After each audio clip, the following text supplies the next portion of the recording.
to Burning Bridges. I'm Holly. Hi, I'm Taylor. And today we're doing a double feature birthday spectacular because it's my birthday. Happy birthday, baby. And so I just wanted to do two of my all-time favorite songs that I'm genuinely so obsessed with that I can't even. I've practiced talking about these two because I tried to get the tears out. Like, I'm like, don't be like crazy, but I love these songs. We have promised people that we are going to be unhinged. Yes. So be unhinged. I know. It's our brand, darling. It is our brand, darling. Over dramatic and true. That's us. Yes. And so yay, I'm so excited, and I am too. I love the songs that you picked. Oh, me too. And one of them is one of the ones I was considering for my birthday picks. So we both I really, really love both songs. Oh, so I love these so much. So and two people guessed them, but not both of them. Nobody guessed both songs, but my super secret Easter egg laden post did help two people make some good guesses. Yes. Should we say who they are? I mean, yeah. Yeah. You want me to say? Yeah, you can say. Okay. Well, I didn't know if you wanted to say which both. You want to say both songs? Oh, I'll say both songs. Okay. So tell us the song, and I'll say who figured out who it was. You guys, song one is Ivy. Yay! Ivy and Amelie. So smart. Picked up on that. It was Ivy. Good job, Amelie. Yay! So she kind of doubted herself and didn't think that that's what it was, but that's what it was. Yay! Yay. And song two is LOML. Of course, one of both of our favorites. And the sparkler originator, Speak Meow. The night of the Swiftiverse. Yes. Of the Swiftiverse. We bow down to thee. He figured out that it was LMOL, and I wrote the entire post in lower letters, which was very hard for me to do because I'm sort of a grammar nerd. Well, that makes one of you, one of us, because my grammar is atrocious, everyone. It's literally a nightmare. I've never noticed that to be an issue, but really, yeah, I'm not very maybe it's like punctual. I don't know. I just text. You know what I mean? This. So I'm so excited about these two. I have a long, deep obsession with both of them. LOML was my #1 song of the year. On your Spotify Wrapped? Yes, #1, nice. Hands down. Wow. Beat Tortured Poets, Ivy, #1 song. And these songs are very connected. They are very connected. And it's interesting, I'm so excited to talk about them because, I'm going to go through what I experienced when I first listened to them and how that theory has changed so many times since both of them have come out. Yeah, I mean, since Ivy is different to me now that LOML exists, and Tortured Poets exist. Yeah, Tortured Poets in general. Yes. Yeah. And also just it's weird because when you go through a bunch of stuff like I have this year, and I also want to say this, you guys, I'm finally feeling better. I am finally feeling a little bit like I've got my feet on the ground again. So I am excited about that, and I just want to thank everybody for bracelet shakes to that. Yay. We love to hear it. I'm just gonna start crying before this even begins. Okay. I'm finally feeling like I am in a place where I can be there again for everybody, and not so like just in this fog.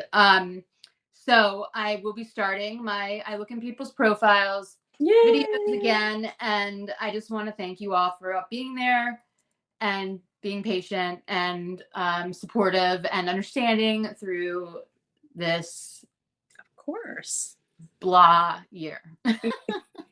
Like, you just took one hit after another. Yeah, and it was pretty outrageous. I do also want to point out the new Sparks office. I've been insanely working on it, and I have letters and cards that everyone has sent me from the Swiftiverse, all the sparklers, all your cards, and everything. Is that color technically greige? No, it's not. It should be, but a no, paperweight in shades of greige. It's not greige. It's actually like a blue. It's a more blue gray it's my very favorite. Pretty. It's called Voyage by Valspar. It's my favorite color. It's like my favorite wall color. So anyway, if you like last video, this room was like turquoise, and yeah. Back to my Voyage color. Anyway, so everything that you guys have sent me is going to be hung, like I've already started to hang it on the walls, and I have a special display of the friendship bracelets that I've gotten in the mail from you all, and I love them so much, and I'm going to do a little tour of the office when it's all finished. But I just want you guys to all know that you are with me all the time, and I really appreciate it. And this amazing sparkly banner that you made me. Me? Did I do that? You did. It's so funny because just this past week, while I've been recovering, I don't know why, but I keep finding the little blue moon confettis from Midnight, the Midnight's planet, in my carpet. I don't know why why it's always the blue moons, and I don't know why that is. I found like 3 of them. But confetti is forever. Confetti is forever. Absolutely. Yeah. Falls to the ground. I find your little blue confettis all the time too. They must have been attached very well or something on that particular planet. No, like you put them in the card also that you sent me, and I don't know, somehow they orbited all around my whole house. Well, they're on a moon, and I love them. Exactly, they're doing what they're supposed to do. So. And I do want to, I didn't shout out specifically last video, but the art that I have up there is from a sparkler. Her name is Abby, and I adore her, and I think her art is fantastic. She just posted yesterday some new Eras tour inspired art, and it is so good. Oh my god. Well, I want some. I really wish I could just like put it all up. I'm running out of space already. Abby, I'm going to be DMing you for some art. She's so talented. So good. And so talented. When I asked her if I could use her art, she was just so thrilled. And it's like, oh my goodness, the least that I could do. She's the one who did this amazing artwork. So she's incredible and awesome. And I love her, and we all love her. And she's a bright, shiny sparkler. So she is. Definitely. She is. Absolutely. Definitely. Yay. Okay, guys. So let's get into it. We need to light the candle. Oh. And get ready. Why do I keep forgetting that part? It was my idea. Let's do this. Okay. We still have our Sparta candles. I've ordered some new ones because they got Valentine's Day lover soaps. Ooh. And so I ordered that and a Fearless candle. Oh, yay. And a coffee scented candle, which has nothing to do with Taylor Swift, but it's going to smell good. So. I was about to Sparta, just take all my money. Yeah, Sparta. Yeah. It smells so good. We love it. So we're ready to burn, baby. Let's burn. Let's burn. We're starting with actually, my Swiftie mind begins this journey of Ivy and loml in the land of reputation. And I started in the prologue that she wrote for Reputation. And so I'm just going to read this part because please do. And I want you guys just to be thinking about these two songs, okay? And this is just, again, from Reputation, the prologue. It was actually in the Reputation magazine in 2017. The article title was Why She Disappeared by Taylor Swift. Okay. I don't think I've ever actually read the whole thing. Do you want me to read the whole thing? I can read the whole thing, but I really want to read the part where, well, it all matters. So I'm going to go to verse 3, though. So when she looked around, her skin was splattered with ink, forming the words of 1,000 voices, echoes she heard even in her sleep. Whatever you say, it is not right. Whatever you do, it is not enough. Your kindness is fake. Your pain is manipulative. When she lay there on the ground, she dreamed of time machines and revenge, and a love that was really something, not just an idea of something. When she finally rose, she rose slowly, avoiding old haunts and sidestepping shiny pennies, wary of phone calls and promises, charmers, dandies, and get love quick schemes. Oh. When she stood, yeah, exactly. When she stood with the desolate knowingness, waded out into the dark, wild ocean up to her neck, bathed in her brokenness, said a prayer of gratitude for each chink of armor she never knew she needed. Standing broad-shouldered next to her was a love that was really something, not just the idea of something. When she turned to go home, she heard the echoes of new words. May your heart remain breakable, but never by the same hand twice.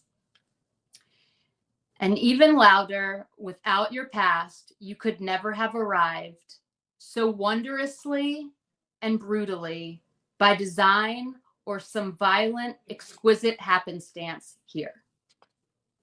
And in the death of her reputation, she truly felt alive. Okay, so I bring this up obviously because we have some themes going on from this 2017 poem of hers that will be talked about in LOML. Yeah, be revisited. Revisited in LOML and in the themes of Ivy, because especially when she's saying, may your heart remain breakable, but never by the same hand twice. I just find which I love. I've been planning out my tattoo, and I honestly kind of want to scrap the whole thing and just get that. Oh yeah, it's really this. I skipped the first two verses. What? I need it. Yeah, no, this is one of my favorite things she's ever written, and I absolutely love it. I love this. And I think that this is a little guide, as I do think that all of her prologues are so insightful, and people like don't read them enough because it really is. There's such maps of the whole entire big picture. But well, I do think that, I mean, like for me, like I listen to everything on Spotify digitally, and so I don't get that. I don't have access to that. Okay. Unless it's like maybe if it's posted online or something, I might see it, but it's not. The connection isn't always made, or you know, I don't look back at it, those kinds of things. So I think that's part of it. I miss the days of like getting you know, the DVD or the CD or the cassette even, and like sitting with the booklet. Oh, definitely. Well, I would, going through it all. If I was you, I would go online and just read all of her prologues. They're super amazing, especially like her originals, and then the Taylor's version prologues are so interesting. They're so interesting. And the prologue to Tortured Poets I find to be absolutely fascinating. That one I have read. Yeah, it's super incredible. but and now, like, I'm gonna also say this. It's my birthday, so this is how we're doing this. I love these songs so much that I'm not doing just the bridges. Like we're doing verse by verse on these because I love them so deeply that this is the only way these two songs can be done. It's my birthday. To be fair, I don't know that we ever really just focus on the bridge. We don't, but I'm just erasing that for the like fully. Like these are going to be full song ones. Yes. Okay. So let's start with Ivy. I will just say, as a Swiftie, as a book lover, as a literary lover, as a Secret Gardens lover, as a person who lives in imaginary worlds most of the time, as somebody who just loves the allure of authors and everything about poetry and authors and poets and olden times and all of this. I am a girl who grew up in a Victorian house, who had 5 cats, was like exceptionally melancholy, definitely went through like a Victorian phase that was bizarre, but like, and dramatic, like hella dramatic. Same. So when I heard Ivy for the first time, and the opening of this song is my favorite opening of any song she's ever written, and both of these songs are in my like forever top 5. No, there's no question. Like LOML was my #1 song last year. It will probably be my #1 song next year if Rep TV doesn't come out. I mean, I don't know, but we know the vaults are going to be, because they're going to be spicy. Ivy was my #1 until LOML came out, and then it was actually it went to #3 because of The Smallest Man Who Ever Lived. Was right in fair. But anyway, these are like if we had like Greek gods, I feel like LOML is like above Zeus, like whatever is like I love the song and everything about it. Ivy, oh my god. Okay, so when Taylor starts a song with a question, you know the song's going to be good. Like with an incredible metaphor. I mean, my god, so many metaphors in this song. This verse, and I'm just going to read the whole verse, so we can all follow along. But this verse stopped me dead in my tracks, and I was just in awe. Okay, so how's one to know I'd meet you where the spirit meets the bones in a faith forgotten land. In from the snow, your touch brought forth an incandescent glow, tarnished but so grand. And I'll just pause right there so we can talk about that without getting into the next part. Right, because there's so much right there. Just in that opening line, that opening stanza. The opening stanza is incredible. Imagination spiked immediately. I'm in this universe. It's so thematic. It's so it's so movie-esque. How's one to know I'd meet you where the spirit meets the bones in a faith forgotten land. Now, I roamed around for probably days, trying to figure out what she's talking about, where the spirit meets the bone. Like where is this? How's one to know I'd meet you where the spirit meets the bones? Like, where is that? Like, what? Okay, I want to hear what you think, because I wonder if we have the same interpretation. Okay. So I immediately, when I heard that, I was like, it was calling to me like Wuthering Heights, where it's like whatever whatever souls are made of, yours and mine are made of the same thing, right? It to me, it is, I met you in a place, in whatever our spirit is, whatever our soul is, however it attaches to our body, is where you are with me. Like in the place that is absolutely like not physically human, it's the other part of us that our souls are, like our spirits are, that is where that's where we are together. It's in the deepest part of me that's not even inside of me physically. You know what I mean? That's what I think. What do you think? Well, I love that. I went a little bit more prosaic with it. Okay. I think it's a graveyard. Okay. Like this very old graveyard with those like beautiful stones. Like this is what I'm picturing, you know, like Savannah, Georgia. Yeah, or even like the New England. Yeah. Like I went I went to Boston and like saw where all like the, you know, Tea Party, yeah, and like those kind of places, yeah. Or like I have been to Vermont, like, and saw like Robert, yeah. Frost, and you know, like very very old but like well maintained. Yeah, and it's just these old stones, and it's like, so where the spirit meets the bone. Like I'm thinking of like the bones in the ground, but the spirit, like I understand that. You're there and you feel like the spirit. So especially I feel it's connected to like the next line. Well, I feel like she is saying that how's one to know that I'd meet my soulmate in this like world that I'm living in right now, which would be this I don't know, like this engagement to this other person that I'm not really like that into because of you. I mean, should we just say like up front, I mean, this song very much seems to be about Maddie again. Okay, so when it first came out, I was like, oh, she's deep in her you know, author, you know, literary giants era. You know what I mean? Yeah.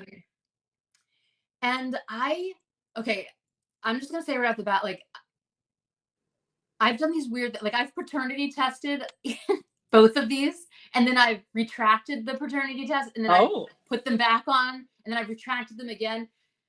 Ivy, I still do believe is about Maddie. Mm-hmm. I have a different opinion when we get to loml about it. Really? Well, yeah. Yes and no. Yes and no. You'll understand when I get there. But like, I feel like pressing the fast forward button. I know. Swifties, don't go crazy. Sparklers, bear with me. We'll get there. Okay, so you think where the spirit meets the bone is a cemetery? Literally, like just like I don't know that like she necessarily met him in a cemetery. I think this is all about a dream. Oh, really? Yes. You think the whole song is a fantasy? No, not a fantasy. I think she's dreaming. I think she's with Joe and she's dreaming about Maddie. Okay. And that's what it's about. Nice. Okay, I love one of my notes is that Ivy walked so that guilty as sin could run. Oh yeah, definitely, without question. Like when I was talking, I don't know, last month or 2 months ago about like little sister and big sister songs. Yes. I think these fit. I think Ivy's a little sister song and Guilty as Sin is a big sister song. It's definitely about like an emotional, mental, almost like an affair against your will, because it's while you're dreaming about someone while you're with someone else. I hear you, but I'm going to say that like I think Guilty as Sin is more about physical, like daydreaming about having sex with somebody. Yes, I agree. You know, I don't think they're. It's not that exactly like Ivy to me is like it's beyond a physical attraction to somebody. It's like I met you, and only because I think the opening line to me reads as like, how's one to know I'd meet you where the spirit meets the bone in a faith forgotten land. Like in her own act, I don't know, it's how she writes this song. Like how she writes this song to me is like is an emotional attachment, whereas Guilty as Sin is a physical like thing. Well, if you think about the point that she was at in her life when she wrote Ivy, she was basically sequestered away with Joe. So it's like he was in her dreams. Possibly, and then when she wrote Guilty as Sin, things were ending with Joe, or maybe had already ended with Joe. And so she was very much thinking physically and much more like hands-on, so to speak, about being with Maddie and making that having that come to fruition. So I was not saying that they're the exact same thing. No, I know what it's like, yes, this is a small idea, and then that's a big idea. I would I feel like, see, this is so weird though, because I feel like Gold Rush and Ivy are cousins or sisters. Oh, I mean, do you know what I mean? Like, no, I mean, like, again, it's like so many of these songs are about Maddie, and it's like, Joe, did you even listen to these songs? I know it is a stumper. Like, it's like, I feel like he didn't listen to her music. Well, I think that he might have been like, she's an artist, and she is. So we also don't know anything. Like, she could. This can be all made up. You know what I mean? Like, all of our. And I'm just prefacing this by saying I'm wildly speculating in these, and I don't care. Like, of course, that's what we do. It's what we live for. But I like viewing them also like, let's just pretend Maddie doesn't exist, and you just like, if I read this as a book, okay, like if this was a novella that I was reading, this opening line, I don't get cemetery from, although then I know what you're saying because of the old women part that we're getting into. Yeah. So we'll cross that. So let's talk about the touch, okay? Because I feel like this is actually, let's go back to In a Faith Forgotten Land. So I love this line so fully because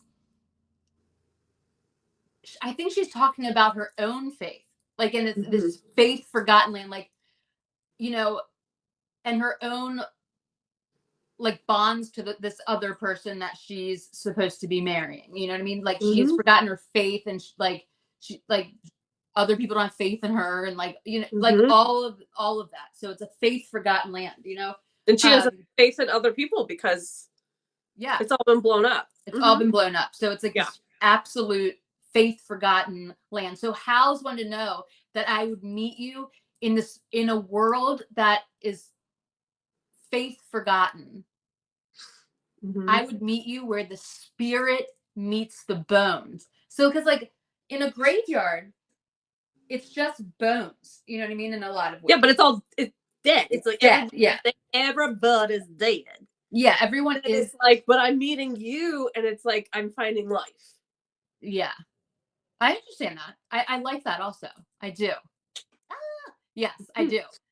Okay, so also then that ties to LMOL.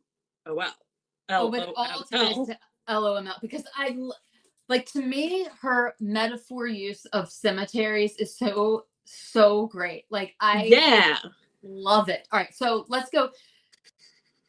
We're going to do one line. We're doing one by line. Oh, yeah. These are my favorites, and we're doing them line by line. Yes. All right, so your touch brought forth an incandescent glow. First of all, props for using incandescent in a sentence. Like, who else can do this? And make it fit. Like, I'll just also say, I'm obsessed with her cadence and her lyrical flow in both of these songs. I think they're literally unmatched. I love everything. Okay. So your touch brought forth an incandescent glow. I think the word incandescent is very interesting because incandescent is lit from within, and it's also usually golden, which is the color that she uses to describe Joe a lot. Yeah, it's strange. And we're going to talk about also my favorite thing about these two songs. I'll just say it now. My favorite thing about these two songs, my favorite thing, is that she writes them so cleverly that you don't know who it's about. I know. That is my favorite part about this. It switches ever so slightly each way, that you don't know who, but you understand the full story. And that takes such skill to be able to do this. Like, it's such a master class of writing. Absolutely. That's like 22, where it's like, are we talking about people who are younger than 22 and aspiring to be 22, or who are older than 22 and looking back fondly at 22? And then also, like, the line, who looks like he would have bullied you in school. Oh, I know. That could be Joe bullying Maddie. That could be Maddie bullying Joe. That could be Travis looks like he's gonna. It's all three of them. All three of them. I can see all three of them being like, "Hey, that looks like a guy who would have bullied me." And it could be anybody. Could be I can't decide who it even is supposed to be. Yeah, and it could be somebody that we don't even. Totally, it could be some. We have like no. But okay, so. Your touchboard brought forth an incandescent glow, tarnished but so grand. Now, I love this line because you don't really know. See, it's written in a way where it's like, at first you think that his touch made her glow, right? Mm-hmm. But it also could be her touch made him glow. Mm-hmm. Like, you touched me and you were glowing because you touched me. Mm-hmm. Do you know what I'm saying? Like, yeah. Tarnished but so grand. Now, I love this because of when this would happen. Like, I feel like this is a reflection back to the Reputation era, mm-hmm. where everything was, not so tarnished. Great for her. Tarnished. Mm-hmm. Everything was tarnished. Everything she touched was. Yeah. She was probably feeling like everything she touched was tarnished. Yeah, she was poison ivy, but now she's a daisy. Castles crumbled overnight, brought a knife to a gunfight. Like, all of it. This is why we can't have nice things. This is why we can't have nice things. I mean, what is the one that everything turns to ashes? What bigger than the whole sky? Every single thing I touch becomes sick with that. Everything is burning down. Yeah. Do you know what I mean? Like, so tarnished, but she knows it's so grand. Mm-hmm. And like, so grand being this legendary, momentary, wonderful, big, right. Huge love. But also, like, in England and Ireland, when they say grand, mm-hmm. they basically mean good. Good. They don't use it the same way that we do. So that is interesting to me too. It is. Like, it's tarnished, but it's still good. It's still good. And that almost means more. Totally. I agree with that. There's good underneath. That. Like, we can, like, if silver is tarnished and you can wipe it down and then it's still good. That's strong. And it also goes back to, like, how I feel like she has this deep obsession with the Gilded era, mm-hmm. and like the Gilded Age. But everything is like, looks sparkly on the outside, but underneath is tarnished. Mark Twain, quotes galore here. I mean, there's so many literary. I mean, I know the whole Emily Dickinson. Emily Dickinson, for sure. Situation with this song, especially, but I do love that, all of those theories about the similarities only to Emily Dickinson's story herself, but I don't feel like at all that Taylor was talking about or making an allusion to this being anything other than, like, somebody that that she has dating, in love with. I agree. I mean, I think that, when these albums came out, Folklore and Evermore, she told us that they were mostly made up stories. And I have always been of the belief of, when someone tells you something, you believe them. And so we believed it. But then when TTPD came out and we realized the extent of her feelings and her relationship with Maddie, turned so much of it. Yeah. And so I agree. I don't think this is a made up story. No. And you have to think like Jack Antonoff is friends with Maddie. Mm-hmm. All like a bunch of other people are. There's rumors that he was working on parts of Midnight's, which I'm just going to say, I'm interjecting this right here, which is why I believe that the aesthetic looked like it was going to be from the 70s because of the 1975. Like I totally believe that is why that aesthetic was the way it was, and then all of a sudden it just wasn't. Do you know what I mean? Like something happened. You and I talked about that.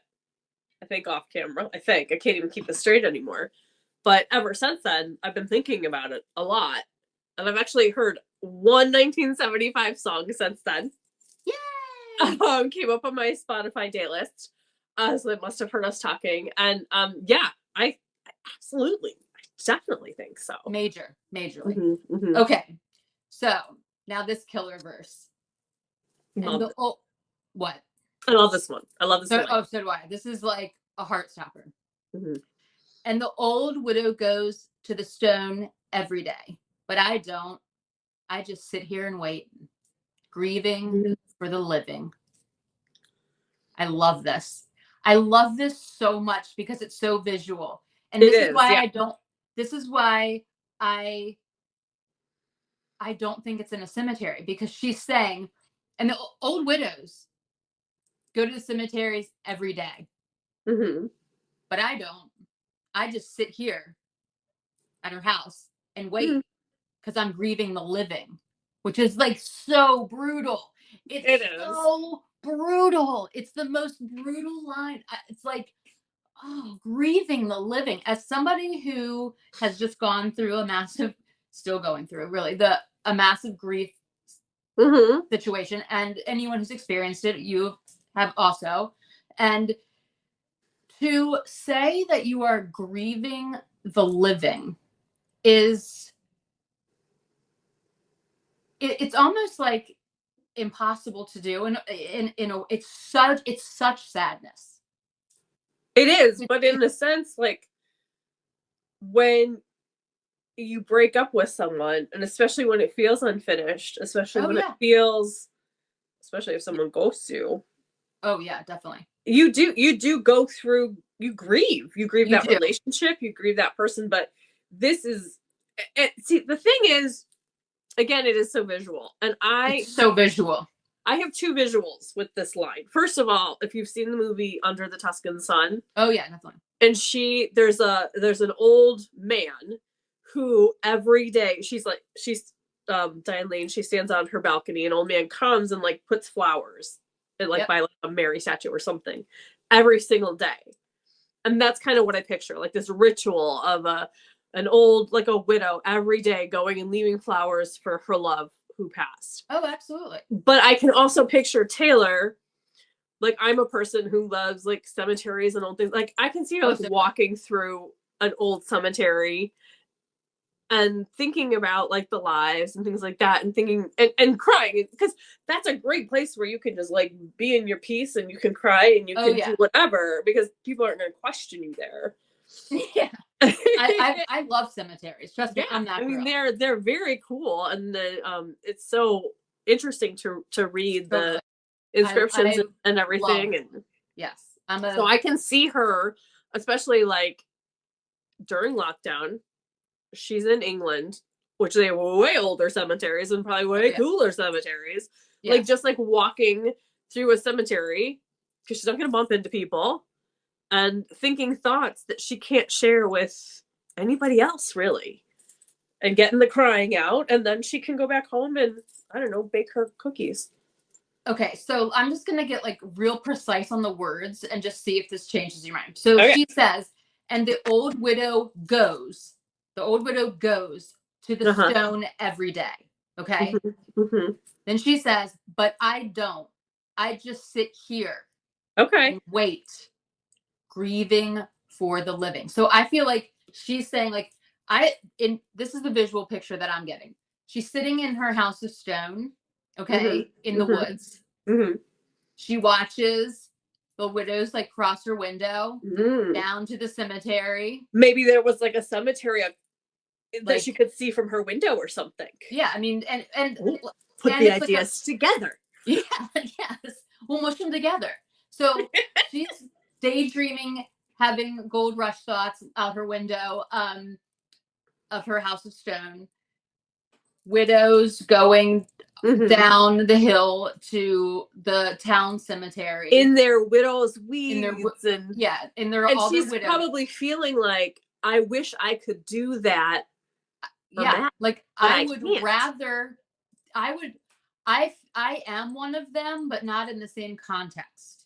Right, and I can't. Yeah, like there's no. I can't publicly do that.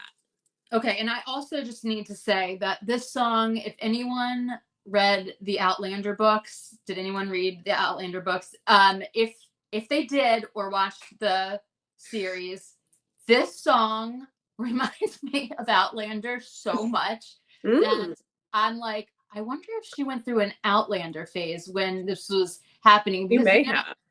Because she did go to the stone when she would transport back into Jamie's time period. Anyway, I did not read them, but my college roommate did. Oh my God, they're so I know like basics of the story. That relationship didn't end super well, so like I was like, oh, I'm not gonna read those books, but that's a whole nother story. They're so good, and you should read them. I know. But it's hard because it has like that emotional message with it. Okay, but Jamie is worth it. Okay, girl. Jamie is worth it. Okay, so that's what I think. I think that she's in her house watching people going to the cemetery because she says they go, I sit here and wait, grieving for the living. So we can mush them together and say, okay. All right. So, oh, goddamn, my pain fits in the palm of your freezing hand, taking mine, but it's been promised to another.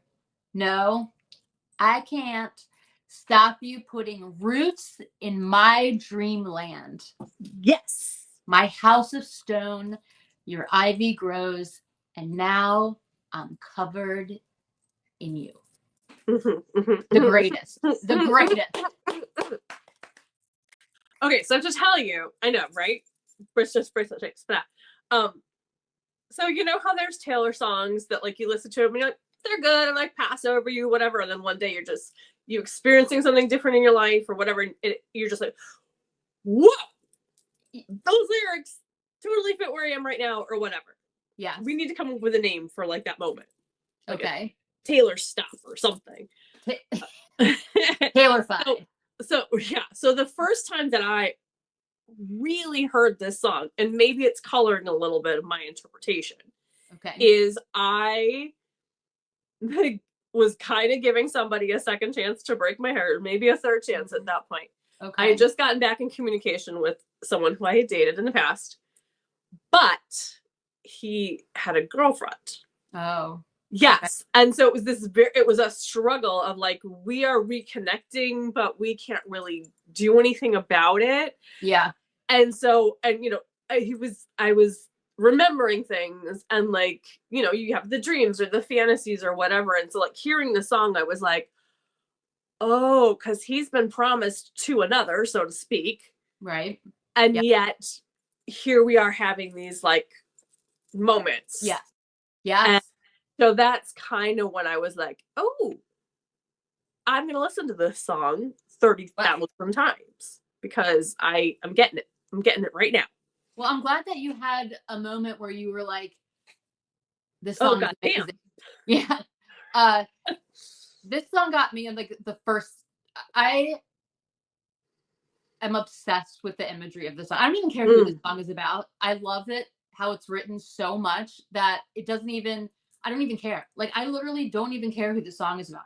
I have my theories, but the more I've listened to it and just I go with like my basic, not basic, but my first listen vibes were so strong for this song that I'm like, this is like, it's a book, and it's a musical book. Like, this is such a literary It does, like you feel like you could stage it. You could stage this. I like first listen, I could see everything happening. I am obsessed with it.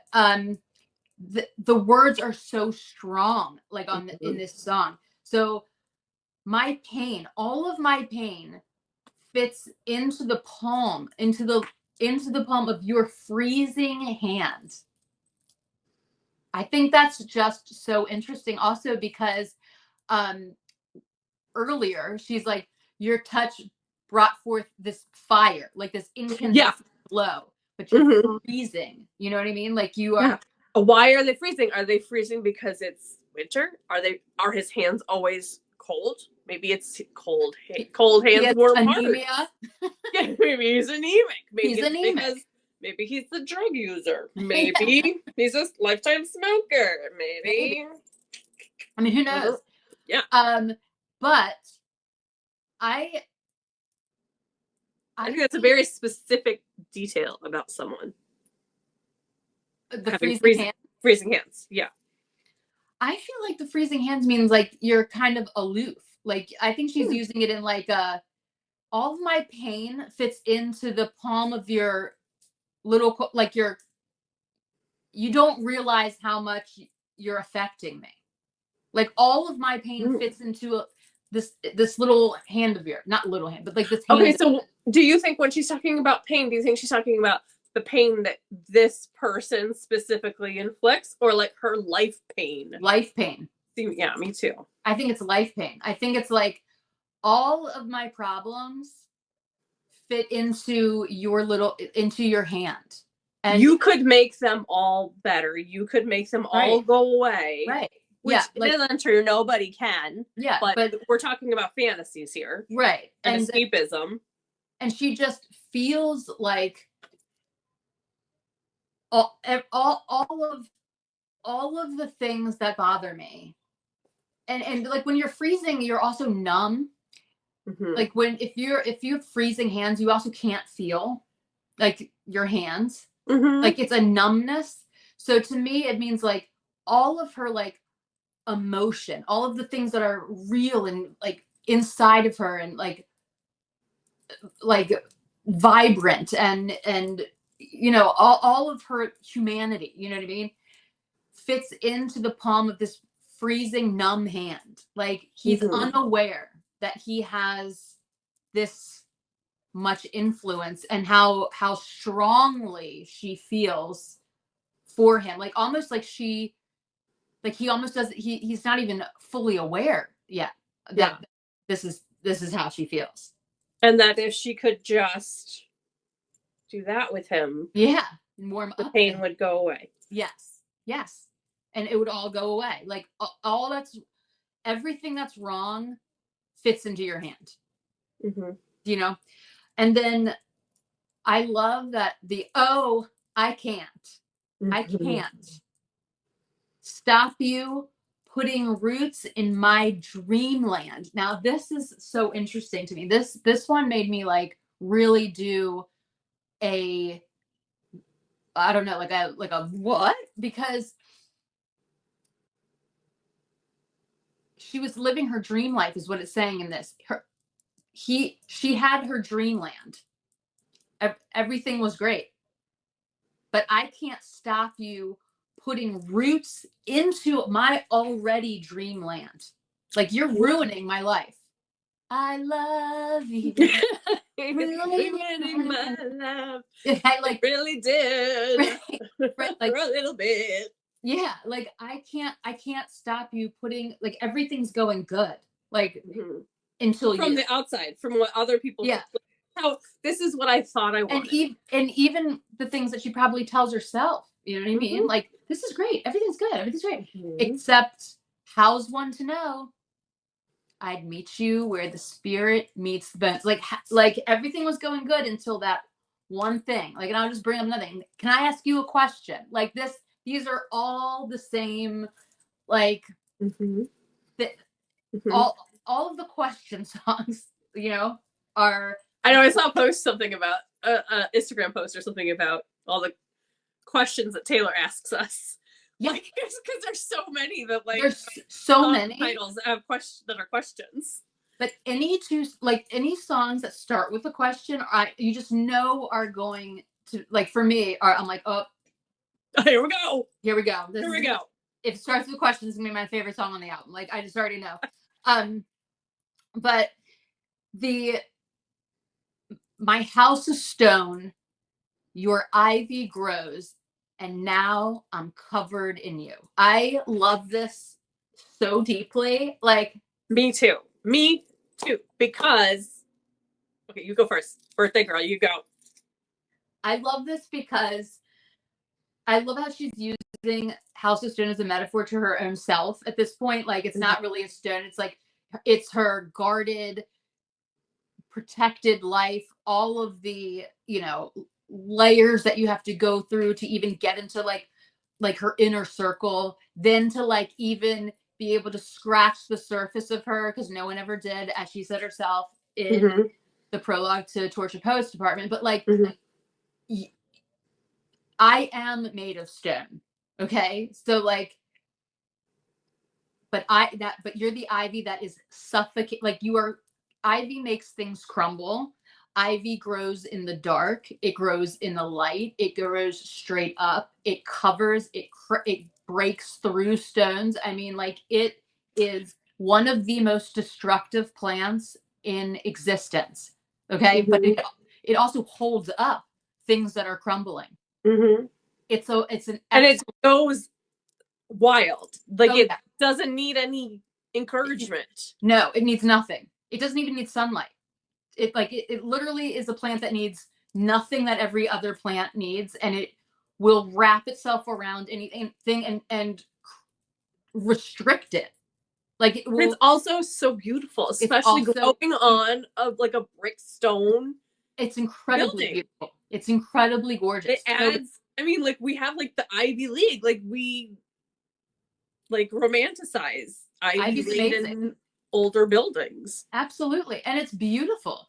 And she's saying, my house of stone, like me, my house of stone, your ivy grows. Like, you have invaded, because it's an invasive species also. Ivy's invasive. Like, your ivy grows, and now I'm covered in you. And I love this. It is one of my most favorite things she has ever written. I think it's one of the most beautiful set of words put together. I am obsessed with this part of the song. I love it. I know. Like, if I was making the music video for this song, oh my god, I would have like her laying on like grass or something, and like ivy like sprouting out of her brain and just like then growing and covering all of her until like you don't even see her anymore.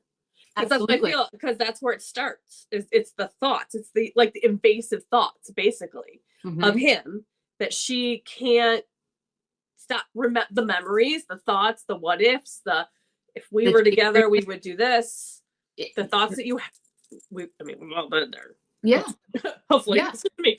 And that's, I'm in this house. It's all beautiful. It's all nice. But dang, you're covering it up.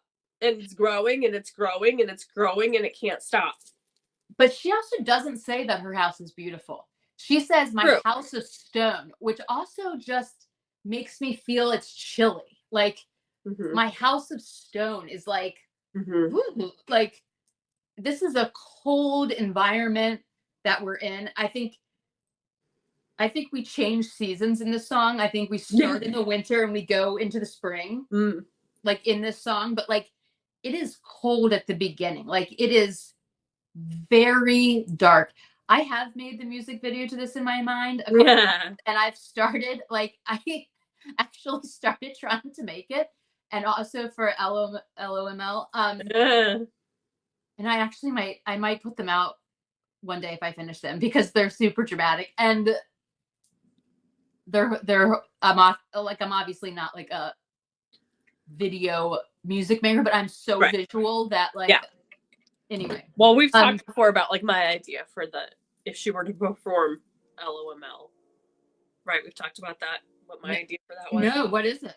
With the just texts behind her that I'll say, like, you're the love of my life. Love of my life. LML. All like from him. Oh my God. And they wouldn't necessarily have to be like his real text, but could make it look like they were all like, it'd be a little too much if they were his real text, but like just, you know, just scrolling behind. She's just sitting at a piano playing the song and then just scrolling behind her all these texts, all these things he said to her over the years. Love of my life. You're the love of my life. I love So sad. Mm-hmm. Okay. But we'll get there. We'll get there. So new question. I wish to know the fatal flaw that makes you long to be magnificently cursed. He's in the room. Your opal eyes are all I wish to see. He wants what's only yours. Mm-hmm. Girl, tell me this isn't about Joe and Maddie. Oh, I think that this one is definitely about Joe and Maddie. He wants what's only yours. Like he is Joe. The yours is Maddie. Like definitely flip that. I mean, yeah. Damn, god damn. Yeah. And I love that she uses that so proficiently in this song because it is like goddamn. Yeah. Girl. And also, I love that. I wish to know the fatal flaw that makes you long to be magnificently cursed. This to me is so the song Tortured Poets. You're throwing spikes down on the road. I've seen this episode, still love the show. Yes. Like this is what she's talking about. Self-sabotage mode, throwing spikes down on the road.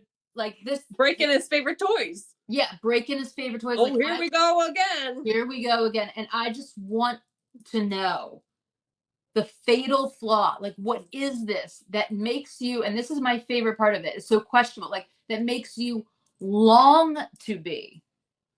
Long to be. It's not even like you long to be. Right, because he's like privileged. Magnificently. What is so wrong with your life?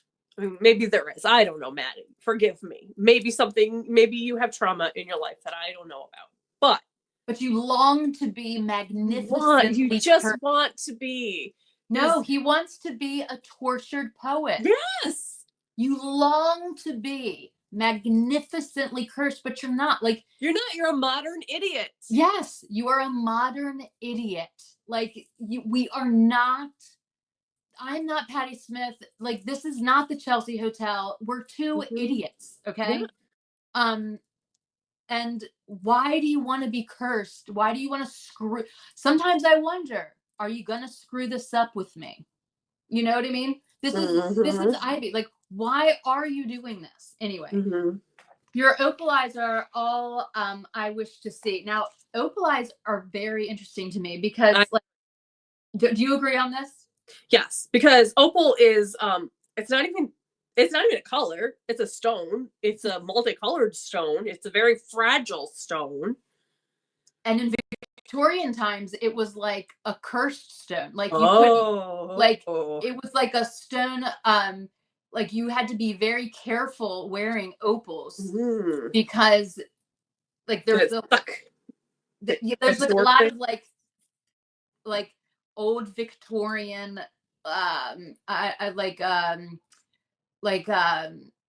what is the word I'm looking for? Superstitions, yeah, that were like, you know, opals can catch your like soul. They can, like, you can never wear anyone else's opal ever. Like, if you wear somebody else's opal ring, it's like bad luck forever. Like, you can't exchange opals. And I just, because this song to me sounds so Victorian, because I don't know, like, I'm like, opal, like, and it's like, so those are his eyes, but she wants possession of, like, she owns them. They don't belong to anybody else but her. They should only be looking at her. Yeah, because she's obsessed with it. Like, people get like, in Victorian times, like everyone look it up, like there's like all of the stuff about opals. And like in many, many different cultures, like opals have really strange powers to them. They have different your soul can get connected to them. Again, spirit meets the bone. I'm telling you, like it's something about like soul bonding. That this is but they're also cursed. Like you can't, like it's insane bad luck to wear somebody else's opal. Sometimes like people say like, one person sees like all this like fire in an opal and another person can't see it at all. Like it's like completely. Well, they're very like changeable. They're very like iridescent. Yeah, they're incandescent. Just to throw it back to the sun.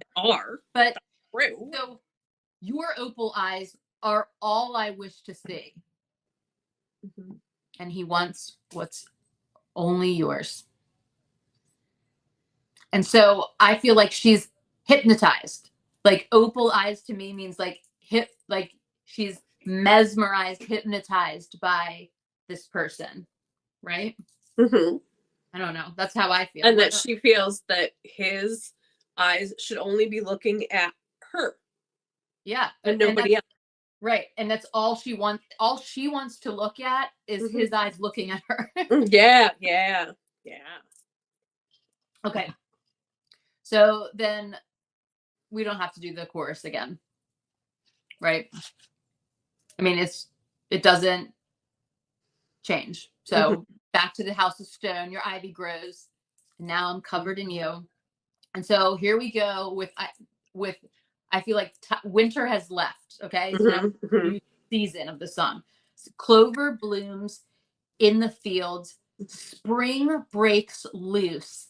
The time is near. What would he do if he found us out? Crescent moon, coast is clear, spring breaks loose, but so does fear. He's gonna burn this house to the ground. And I mean, so now it's spring and like spring flings, like all of the thing, like, love is in the air in the spring and all of this, everything's in bloom now. Now, like, I feel like their relationship has gone to the next level where it's like like it's obvious it's not just a daydream. It's not just in her head. Like this has happened. Spring breaks loose. The time is near. Or maybe he was gonna be there in the spring or something, and so she was like looking toward that happening. Maybe. But what would he do if he found us out? Like it's like Joe. Crescent moon. Okay. Coast is clear. Now, like I feel like crescent moon is also interesting because of the song with Half Moon Eyes. So, which is isn't that Claire Bow? Is that Stevie Nicks? No, it's on Midnights. I'll think of it in a sec. Isn't it in question? Like isn't it in I don't know. I can't I'm tired. I don't know. I'll think of it in a second. And but anyway, so don't you hate that though? When you think of like yes, I'm like 2 or 3 words from a song, like I would like a search engine where I could like somebody said to me pretty face and it stuck in my head and I like pretty face over and over in my head until I finally figured out that it was from Slut. I think Half Moon Eyes is from Slut also. Sisters. Or it's in like it's in question. I was right. It was in question. It's in question. Which is still sisters, but yeah, still sisters. But question to me is also another song's clearly about Maddie. For clearly. Sure. And now we have Crescent Moon, and then in question it's Half Moon Eyes. crescent moon, half moon. She talks about his eyes in like every possible way possible. It's pretty wild. She was like obsessed. Obsessed. Yes, for sure. I mean, she talks about every guy's eyes, like those. Obviously, you know, she took Eyes with the Wind of the Soul very much to heart. Yes. Oh, for sure. But there's something she saw in Maddie's eyes that obviously probably were a big part of the reason that she couldn't let go of him, because she saw something. Oh yeah. Yeah. Magical. Well, I think that they really did connect on so many levels. Yeah, no, I do. But okay, so shit's getting real now. With the relationship. But what if he found us out? He's gonna burn this house to the ground, which I think is so interesting because she burns the lover house to the ground. Yeah. Just throwing that out there. Do you have any more thoughts on that part? Well, it's a stone house. You can't really burn a stone house. You can't really burn it down. But I think it's but this house. I mean, when we fantasize, I mean, you do like to sort of fantasize about like two men fighting over you and like one being so mad about losing you that he burns the house to the ground. You know, it's and I feel like it's like gonna burn her to the ground is what she's really saying. Like, because she's like, my house is like, I am the stone house and he's gonna burn me. Like this is gonna get bad for me because he he knows so much about me, first of all. I feel like Joe is the kind of person who probably even would say to her, like, I can take you doing anything, but if you cheated on me, that would be the one thing that I would not tolerate, and I would burn your house to the ground. You know, like, I kind of get that vibe from him, that he's a fairly easygoing kind of a person, but that might be like his one line in the sand. Yeah, I don't know. But he's gonna be pissed. Like, and I think she's also putting this in here to make it to show us, to really relay to us how much she's not supposed to be doing this. Yes, the danger of it. The danger of it all. For sure. I also just want to throw out there that the Roots in Your Dreamland, the Out of the Woods video has her literally tangled up in tree roots at the end of it. Like, the trees are growing all around her and like suffocating her. So this is not the first time that she has used this imagery, but she's never used it with ivy. And I think ivy, again, is just another plant, Victorian times lure. And just how invasive. It's like, you cannot also get rid of it. You can cut ivy down, it just grows right back. You can put poison on it, it keeps coming back. Yeah. And it's, anyway. Okay. So here comes like the next part that I am obsessed with. Yeah. How's one to know I'd live and die for moments that we stole on begged and borrowed time. So tell me to run and dare to sit and watch what will become and drink my husband's wine. I mean, pretty telling. Pleading. She's like, tell me to run. Tell me to leave. Tell me to run away with you. Tell me to get out of here. Like, tell me what I'm feeling, you're feeling. Tell me that this is the same, and tell me to, like, let's go. Like, let's go. Or what? What's the alternative? You're just gonna hang around here after I'm married and sit around with me like we're doing apparently while we're just gonna be friends and drink wine together. Drink wine with my husband. We're gonna forget all these passionate, like, begged and borrowed time, like just passing moments that were so passionate and fiery but fast.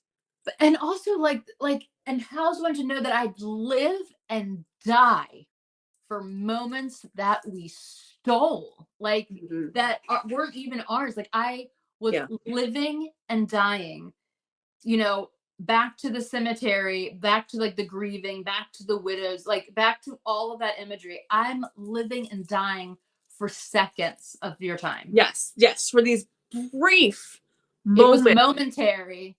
It was legendary. Should have let it stay buried. In the graveyard. I mean, like, it's, these two songs are, I think, like, this is the beginning and LOML is the end. Like, these are the bookends of this Yep. Of this time. I agree. Okay. And then we'll go to yeah, go. Oh, I was just gonna say that we did kind of skip over my line here. You know, it's a goddamn blaze in the dark, and you started. Oh, we haven't got. Oh, we got there. Yeah. Okay, my bad. I don't have the lyrics in front of me. It's okay. We did not get to that because it's my favorite part also. So we'll just do it right now. So yeah, it's a fire. It's a goddamn blaze in the dark, and you started it. I love that part because it's fun. Like she's like, yeah, you did it. You did this, not me. You did. Like, so now what are you gonna do about it? Yes, and that makes me feel like he reached out to her during quarantine or something. Yeah. Yes, and got the thoughts started, and they were just like, "How are you?" You know, as many of us did during quarantine. Yeah. And just, how are you? How you holding up? Remember when we did this? Remember when this happened? And then the roots, the ivy started to grow in her dreamland. Yeah. And hey, check out the song that I wrote about you, like he could have said. It's called, like, you know, whatever. And now all this is going back and forth. But like, I also love how she says, you know, what if he finds us out and he's gonna burn this house to the ground? But then she goes, so yeah, it is a fire. It's a goddamn blaze in the dark, and you started it. You started it, mother effer. Yeah. So yeah, it's a fire. So do something about it. What? So do something. Yes. About it. Tell me to run. To blow her world up. Yeah, like, tell me to run away with you. Tell me to run. Let's get out of here. Like, coast is clear. Crescent moon. He's not home. We're bolting. I'm the bolter. Remember? Like, let me bolt. You know. And then, so yeah, it's a war. It's the goddamn fight of my life, and you started it. You started it. It's the greatest because it's like the crescendo. It's like, this is the biggest thing I've ever had to choose between. Like, I have to choose between Better Safe or Starry Eyed. Yes. Do I choose Better Safe or Opal Eyes? Like, do I choose stability and what I thought I always wanted? Yes. Or do I choose wrecking your rental car and crashing my party and, you know, asking my friends for drugs, and, you know, like, but also this connection that they obviously had, like, where they had a emotional connection that is clearly exceptionally strong. And so he's multifaceted, obviously everyone is. So he's not just a visceral, like, he intrigued her for years. Like, he's wild, he's unpredictable, he's artisty, he's broody, he's everything. He's her type. And he's such a great writer, a great songwriter. Like, they're probably gets her brain on a level that nobody else have or ever has. Emotionally intelligent, but is not can't do the stability thing. No. But if he just could. When's his birthday? Do we know? I do not know. I'm gonna look it up. I need to know what his star sign is. I need to know what both of their stars. I mean, not Taylor's. I know hers, but what's Joe's? Oh, I don't know. I'll look up Maddie. You look up Joe. Maddie Healy. February 21st. He's a. Is he Aquarius or is that? Is that the next? You're Aquarius. I'm an Aquarius. Yeah. Which this. Maddie is April 8th. He's a Aries. Is that right? I don't. Oh, look, I can do an astrology birth chart for Matthew Healy. He's a Pisces. Joe, Pisces, yes. Pisces energy. Okay. Okay. Says his sun is in Aries. His moon is in Taurus. I don't know what any of that. You're the one. You're the one who knows what all this means. But who's Maddie? Maddie. He's what's his when was his birthday? I got everything. I got all his when is his birthday? His birthday was April 8th, 1989. So he is a Aries. Yes. Mm-hmm. With a moon in Taurus. Ooh. Yeah. Yikes. His north node is a Pisces, whatever the F that means. Yeah, but okay. So I can see how she is very I mean, they feed each other. They feed each other like in an artist type of way, and in a world type of way, also in a people type way. And she finds him interesting and fascinating because he's mysterious. He doesn't like, here's everything you need to know about me, Taylor Swift, because you're Taylor Swift, and I'm just gonna like. He has to work for it. Yeah, she gets invested. Yeah, there's a chase. There's something that that she can't quite get. He is the polar opposite of Travis, I think. Yes. In that way, yes. And time will tell. In a lot of ways, I think. Yeah. Time will tell what happens with that. You know what I mean? I want nothing but the greatest for her, but but we'll see. I think that but like Travis makes everything so fun that she's not going to get bored. My thing is like, as long as she's not bored, Yeah, for sure. But I think after being with and attracted to somebody for so long who made everything difficult, she probably had to pull things out of him, probably to create moments and work for it, really fought for it to work. Yes. And so to Travis, who just wants to be with her and wants to make things nice for her and wants to make it easy for her, like that's got to feel like a big exhale. Absolutely. And I feel like if she had gone through that with Maddie, she would not appreciate that with Travis. She might get bored of it with Travis, but now that she's had the opposite, she appreciates it. Yes. And he stimulates her in a fun, exciting way that she also gets just like truly like be her like big giant star self, and there's no like I don't have to make myself small to make you feel better, so right. But now we're getting into our Valentine's Day episode, which that'll be our next one. All right, so let's waltz right into LOML. Okay, guys, I just wanted you to know that this is I am an LOML girl no matter what the occasion is. Birthday, funeral, wedding, party. We're gonna party with LMOL. I'm that girl. I'm like LOML all the time. It doesn't matter the event. Yes. Childbirth. I don't know what is going on. Like I'm LOML all day long, every day. It's my I think it's I am obsessed with the song musically. Her cadence, the switch ups, how she switches the her flow on the bridge. Oh my god, it's so good. Everything about this song is incredible. How she ties it all in is that she never uses the words "love of my life." Oh, I know. Doesn't use them. She says, "You said I was the love of your life." Right. Very different.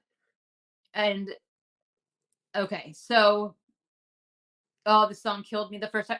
First of all, that first piano note, I was like, I already know. This is going to be my favorite song on the whole thing. Like, and she starts off with a question. And as soon as I heard, I'm like, who's, question? This is definitely going to be my favorite. And it is. I love this song.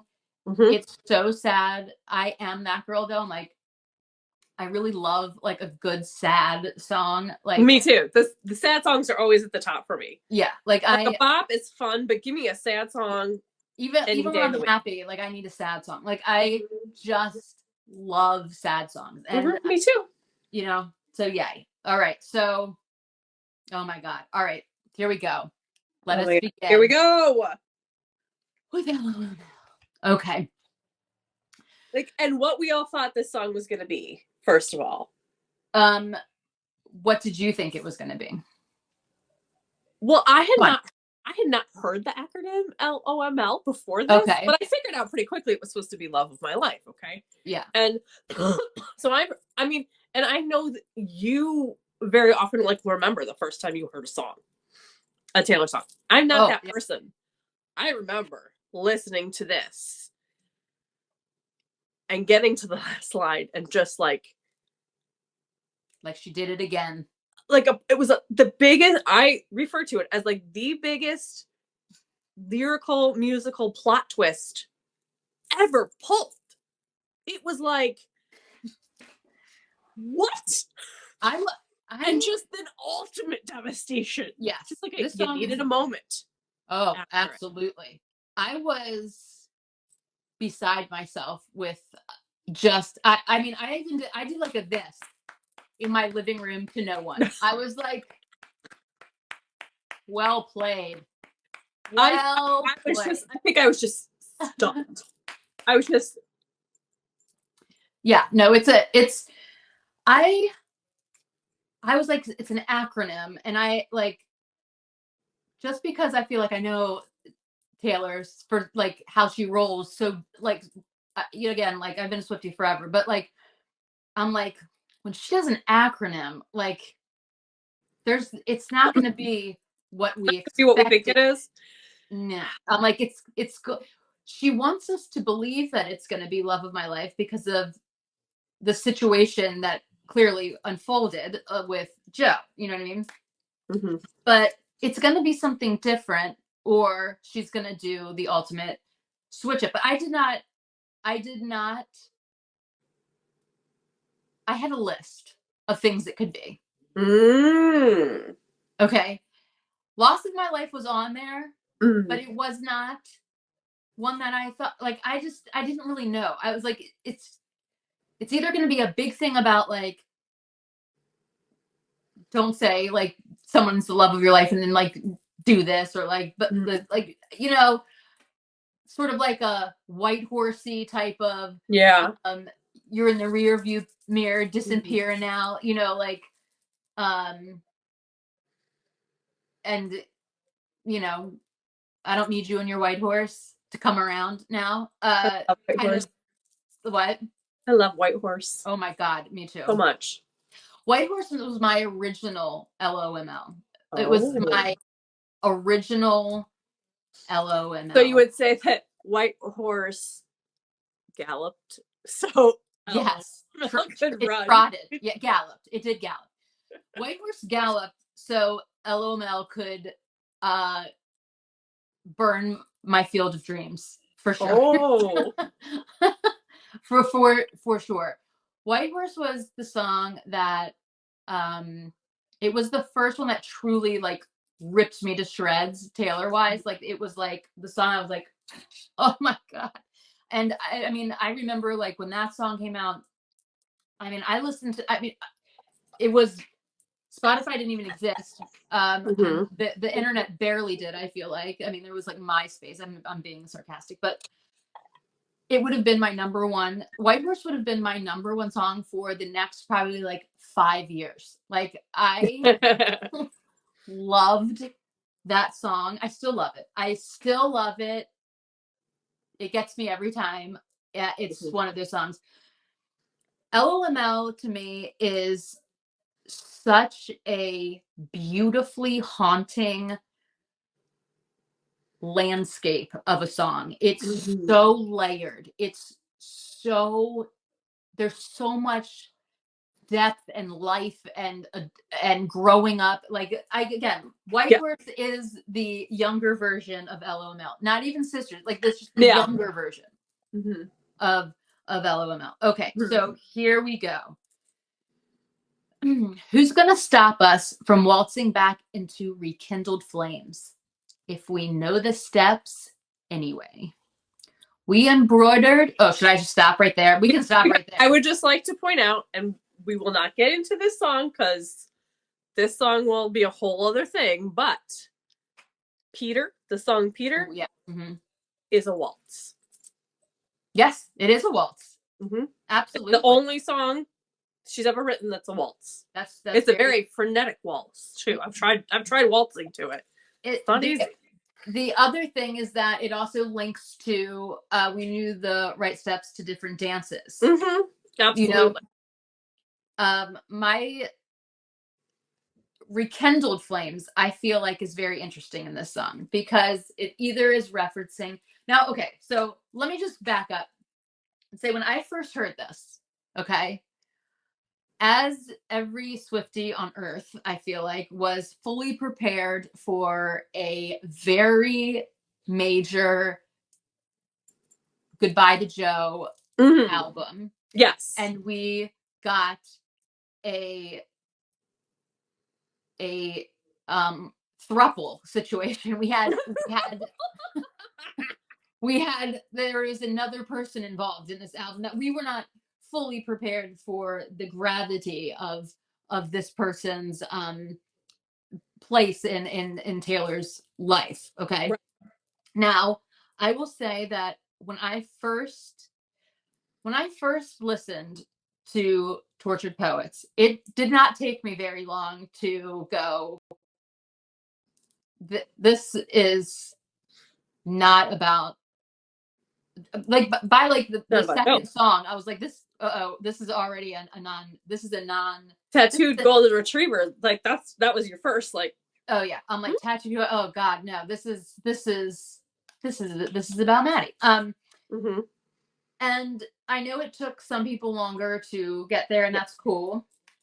But I will say this: I did spend a while trying to pin this song down, and I did go from it being about Joe to it being about Maddie to it being about both of them to then now, like, I'm like, as I've always said, that like Taylor's music meets you where you are. Okay.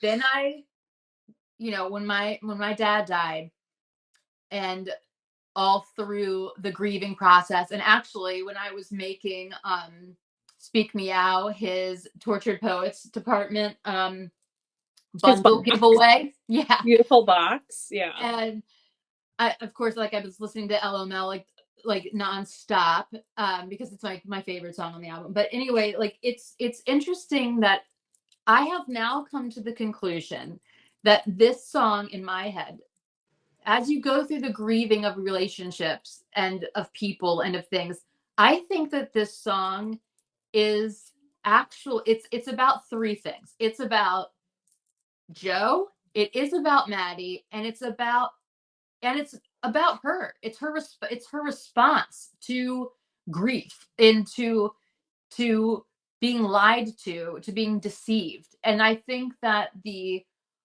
overarching theme of this is, I've been lied to by pretty much every boyfriend that I've had up until right now, but this song is mostly about Joe and Maddie. Heavily are on the Maddie side, I would say. But it's a duping. It's a because that, I started thinking about, she was grieving that relationship with Joe, even if, like, we did not fully see that. She did say that her thing with Maddie was a manic episode. It was a fleeting thing, that he never even scratched the surface of me. Sometimes when something ends that you truly wanted to work out, you grieve it full. You're in grief, and you throw everything from that relationship into the next thing that you do, which is her magical miracle drug, which was Maddie. And it kind of all gets all blurred up. Like it gets kind of like, I don't know what the, like where this started and who it's about, but all I know is how I feel. And this is how I feel about the whole landscape of the grief and the loss that I am feeling. But I'm also just going to tell you in the song that certain things happened and certain people did them. And I think she makes it very well known, like certain lines in this song, you know. But I think she goes, it blends all together. And to me, the song is about deception and how she feels deceived by both of them, by both of these people. And then she makes us deceived at the end. She's like, we get deceived by that last line, loss of my life. Like she was deceived when they were telling her that she was the love of their life, but it ended up being the loss of their life. It's a song about deception. Like we get to feel the deception she's describing in the song when she switches up that last line. She's like, you thought I was going to say, you know, loss of my life. I mean, love of my life. Yeah. But really, you're the loss of my life. And now the listener is also deceived in this entire saga. That's like my overall theory about this song. And she does pull in obviously specific things about specific people. I do think that it is definitely more Maddie heavy, but she was also like, you know, a big giant relationship that she was very invested. I mean, she was invested in like for years, her longest relationship. And like all the public, you know, the grief that has to go on because she knows she's going to have to do this in public. Like there's other layers to it. You know what I mean? That I just like, not like this whole, like, why couldn't you have just been the person that I thought you were? Do you know what I mean? And none of this would have had to happen. Why did you throw roots in my dreamland? Like, why did you do this? Why couldn't this guy be, you know, the person that is cool with me being famous and like shiny? Like both of you are liars. You're both you're both deceived me. That's, what do you think? And I've always thought this song is just about Maddie. Okay. So you may change my mind as we go through line by line. I think it's her acceptance song. Oh yeah, definitely. If we're talking about like stages of grief, without question. It's her finally accepting that this is over. Yes. And that he's gone, and that's why the last line is loss of my life. Yeah. And I think it, you know, she held on to him as an idea for so long. Yep. That's, I mean, like she, comparing Joe to Maddie. With Joe, as we know, she was holding on and tried everything and would have done everything. I think she felt like she went down every path absolutely imaginable to try to make that work. Even though you and I have looked at it and said she probably had instincts from the beginning that it wasn't going to work. She probably hoped it was going to work, but probably had that instinct that but he was her dreamland. Like in her what, like this is she's fantasizing that this is going to be the greatest.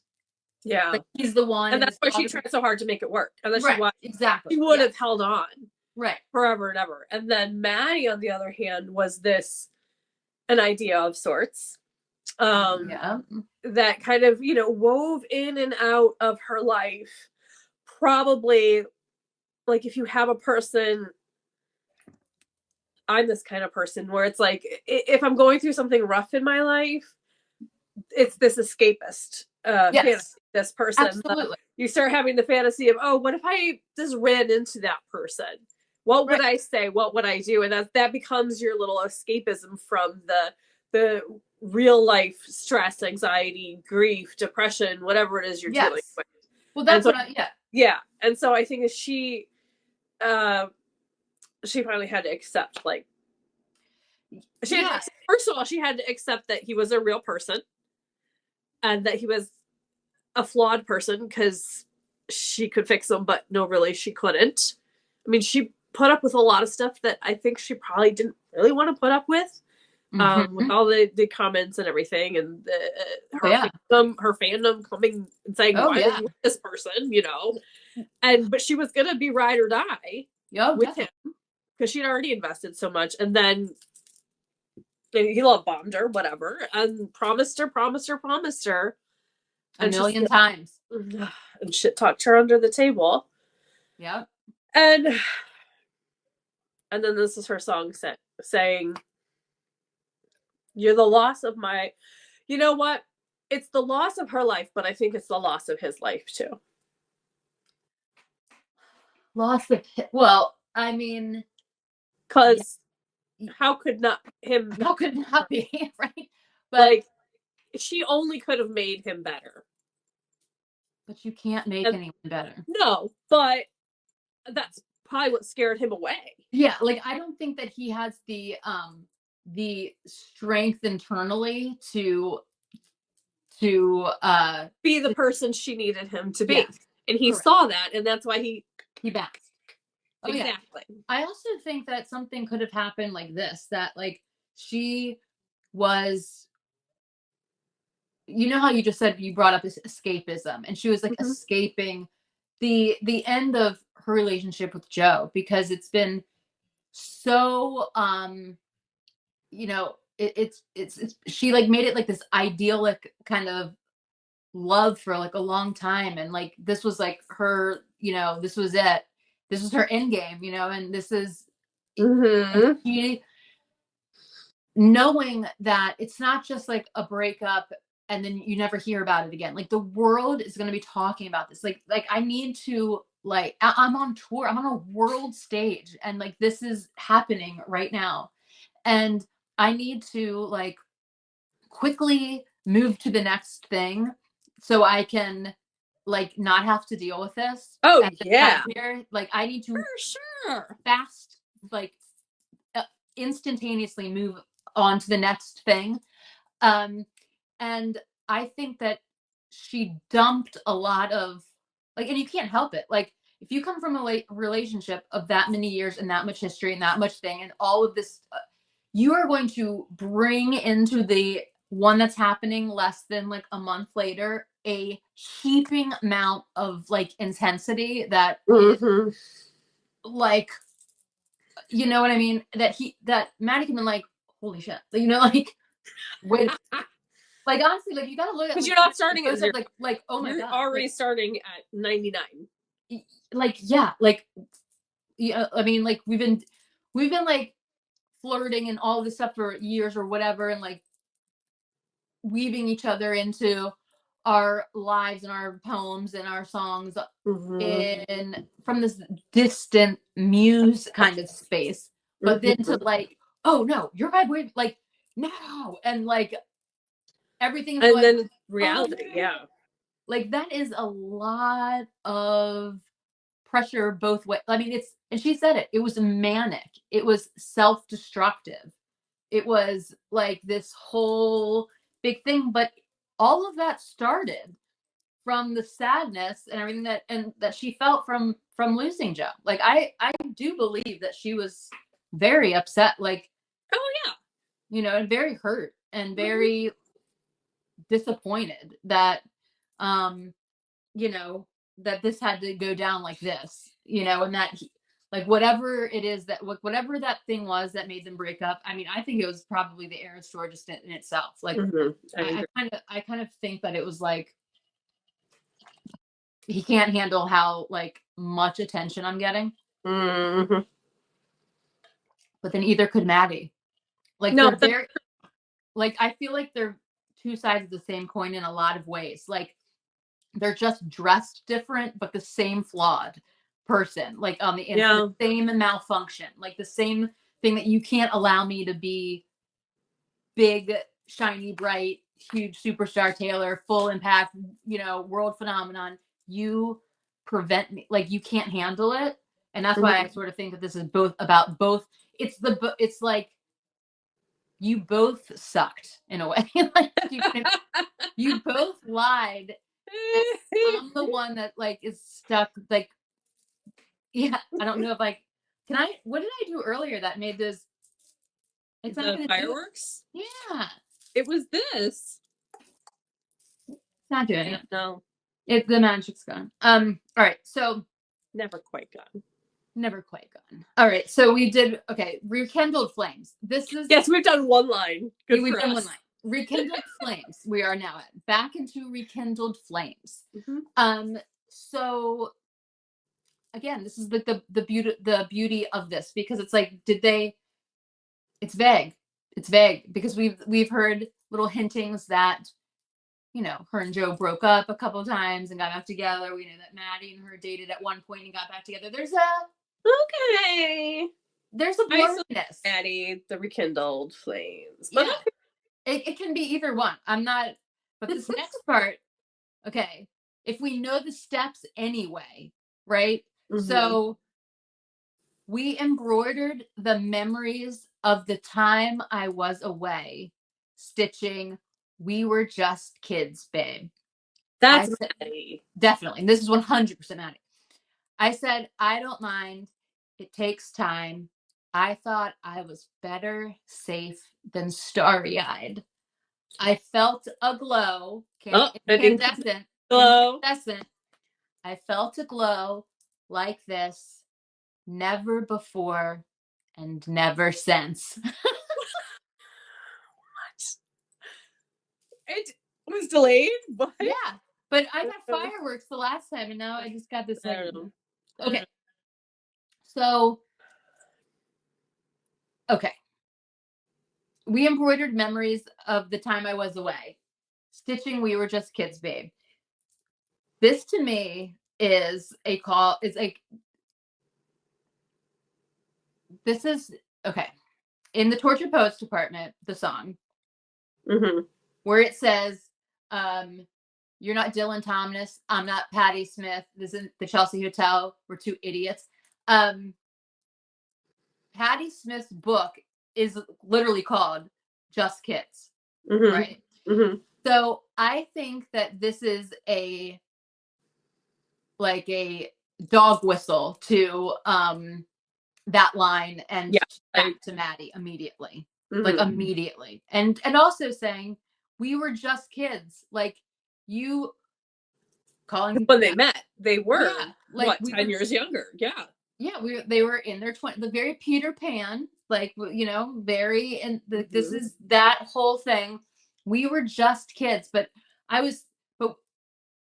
we embroidered the memories of the time I was away, which is interesting. Like, I feel like that's a very interesting thing to say. Like, we made a keepsake of our time. Like, how do you? It also reminds me of, I have to look it up because I can't think of it. I'm so tired. My brain is evaporating as we speak. Okay. In The Smallest Man Who Ever Lived, when she says, "Oh, you stuck me on your wall. Oh yeah, stabbed me with your push pins." Yeah. And maybe it's not connected, but in my head, it makes me think of like, you have something that you embroidered and then you stick it up on your wall. Definitely, absolutely, good call. I love that. Okay, thanks. Yeah, that's very good. I definitely love that. Okay, so if you know it in one glimpse, it's legendary. You and I go from one kiss to getting married. Still alive, killing time at the cemetery. Never quite buried. Now that is Ivy. That is Ivy. Cemetery. 100% Ivy. It's also, she's using it in such a cool way. Like, if she's still alive, just killing time. Just waiting around for you to show up for this. Let's get the party started. Yeah, I'm just killing in a cemetery.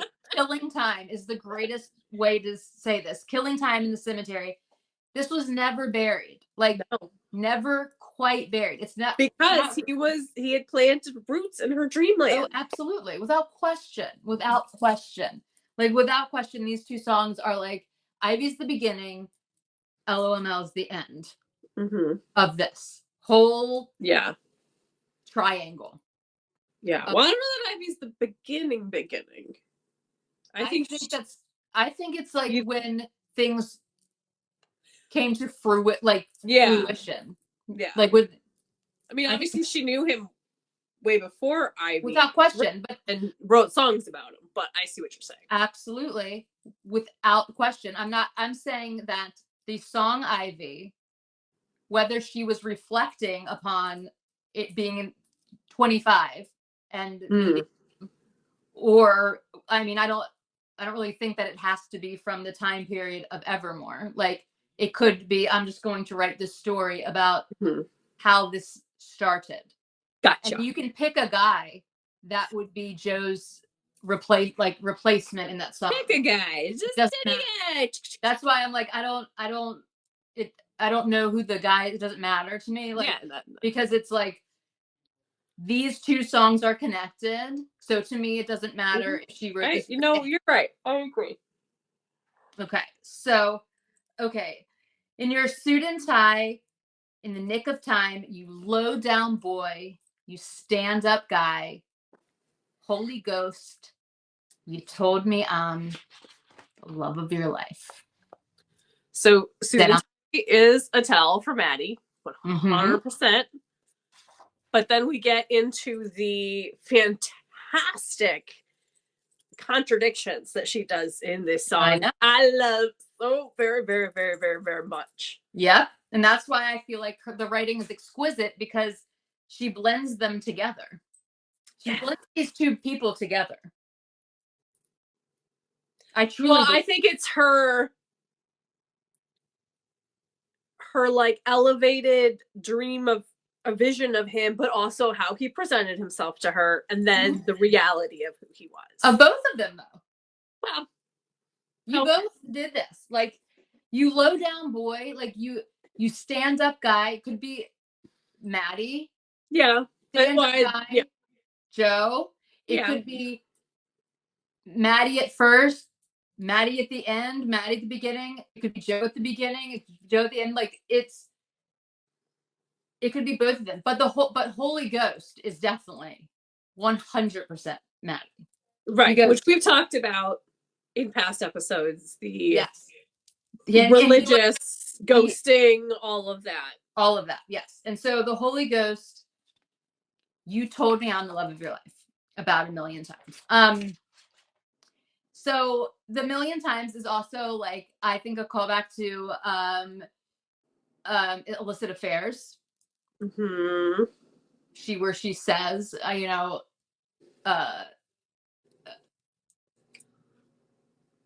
million. Like, I can't think of the word. And it's also vague. Like, Maddie does wear black and white suits, but Joe's always wearing a suit also.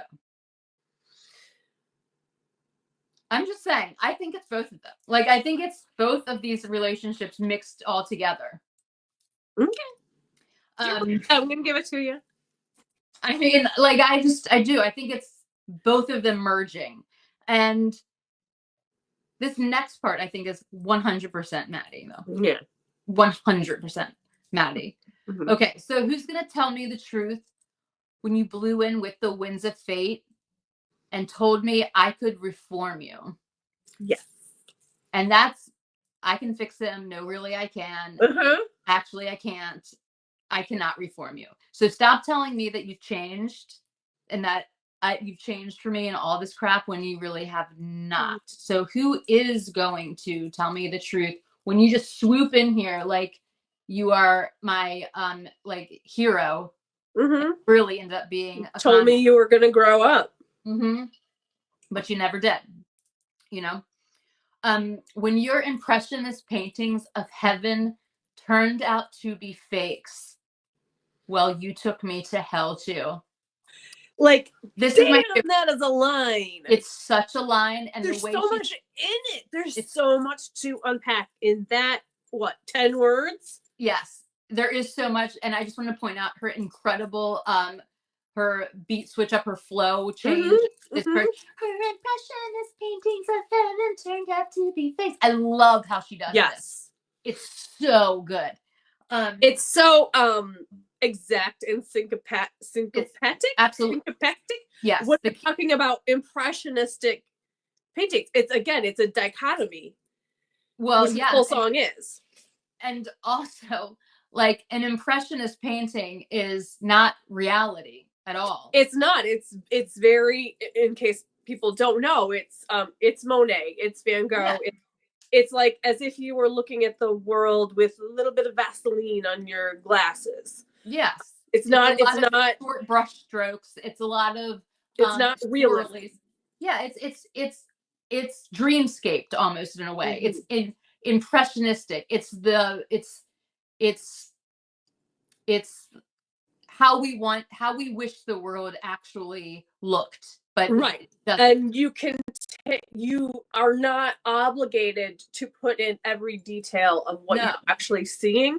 So you can take out if there's a stain on the tablecloth, or if that person has a mold. We're not talking about still lifes. We're talking about exactly how the artist wants to see what he is painting, like how he views the landscape he's painting. So exactly. Yeah. So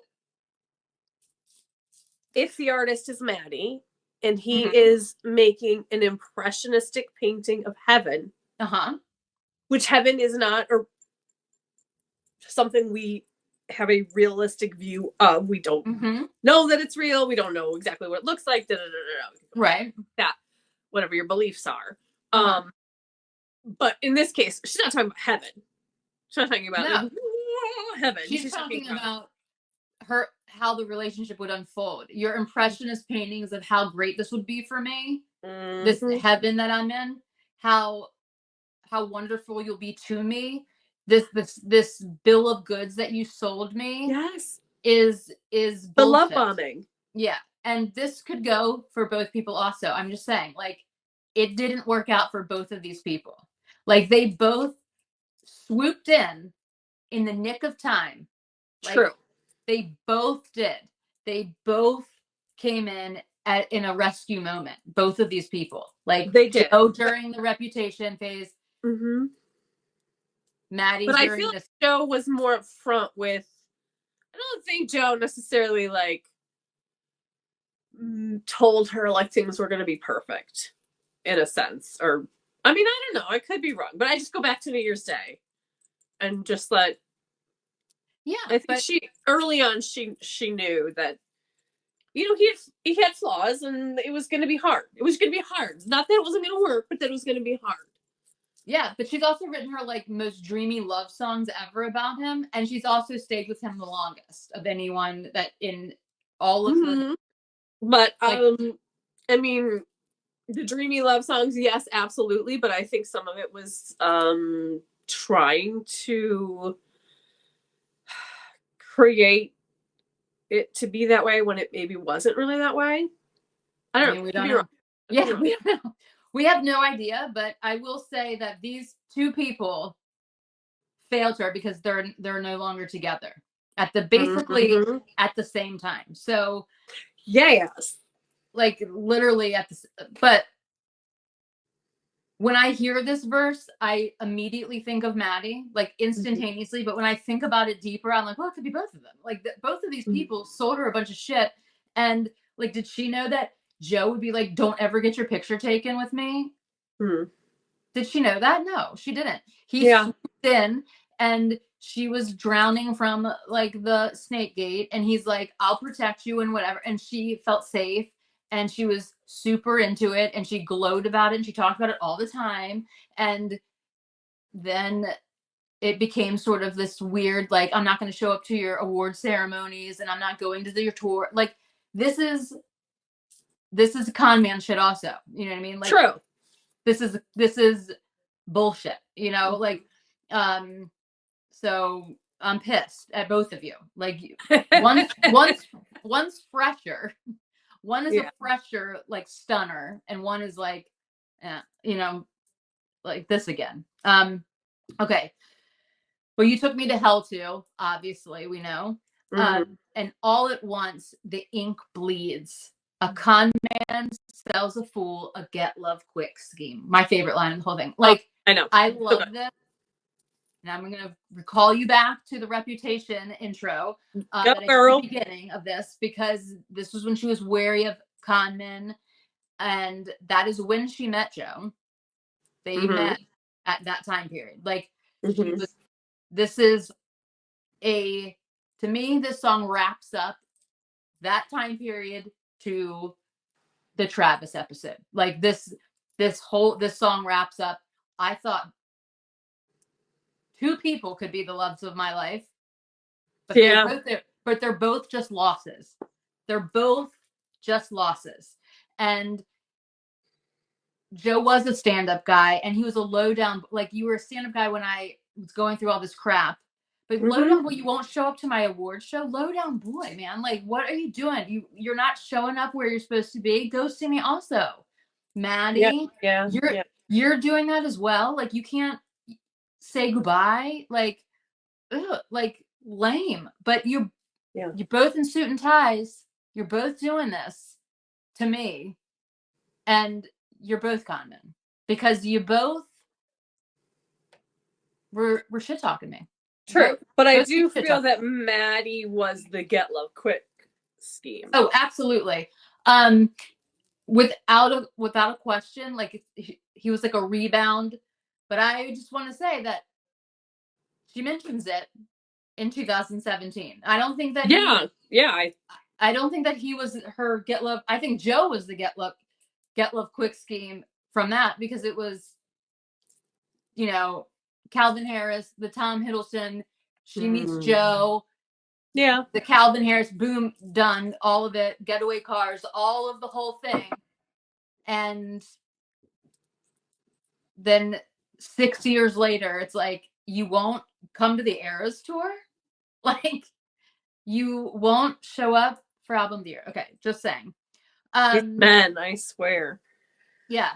I felt the whole like this, never before and ever since. And I mean, I don't think she's feeling that full right now, though. I think that she is over that.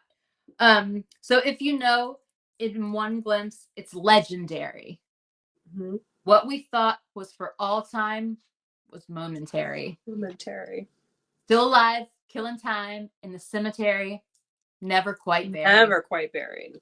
All right, so you cinephile in black and white, all those plot twists and dynamite.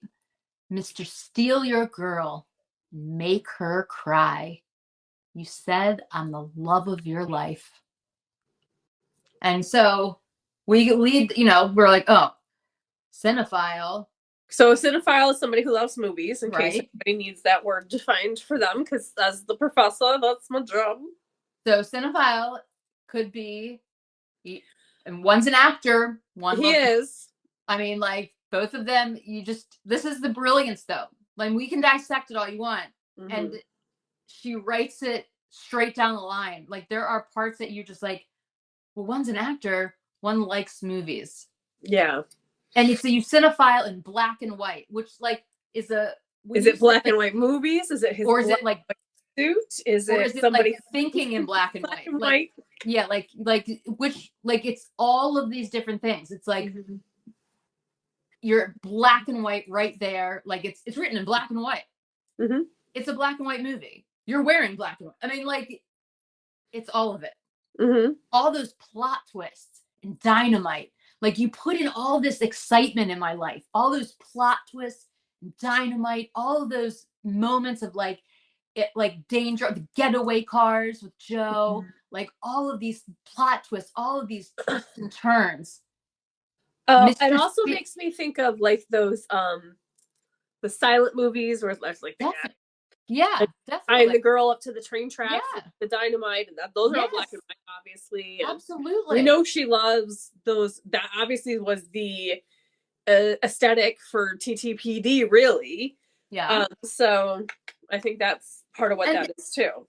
it's and like film noir and like Mm-hmm. all of the things that like that you go to the movies to watch like exciting stories, all of those plot twists, like Yeah. And she's talking about her own plot twists. Like Yeah. she went to the Met Gala with a different boyfriend and left with somebody else. Yeah. Like she got a getaway car and she met someone. Like it's all the plot twists, all of the explosions, all of her life explosions, like all of the things that blew up around her, all of it.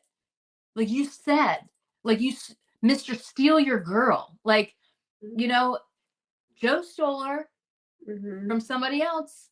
Mm-hmm. Matt stole her from Joe. Like Mm-hmm. I'm telling you, like it's both of you. You are convincing me. You are. Like you both are doing this. You Yeah. both are guilty of being con men. Like I went through these things with all of this. And here we are that neither one of you turn out to be worth it shit. Do you know what I mean? Like do you know what I mean? Like both Yeah. of you did the same crap to me in just different suits, like in different, different skins, but like Mm-hmm. same bullshit. You both said I was the love of your life. Now, I will say that I also thought of this thing that I don't mind, it takes time. There is a line from a 1975 song, I forgot to mention this earlier, that it says something like, I'm trying to find in my notes. It's like some things just take time, blah blah blah blah blah, and um, it's called Tonight. It's called Tonight. The song is called Tonight. Yes. Okay. So that's very like, that's interesting to me. But anyway, all right. So the bridge. Here we go. You shit talked me under the table, talking rings and talking cradles. I wish I could unrecall how we Recall. almost had it all. Dancing phantoms on the terrace. Are they secondhand embarrassed that I can't get out of bed because something counterfeit is dead? Oh, okay. I'm gonna.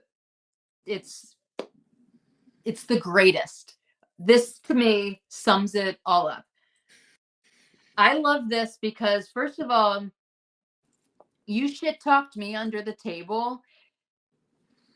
If you use that phrase, like if I said, I'll drink you under the table, I'll bet you under the table, I'll eat you under the table, I'll do it. Pay you under the table.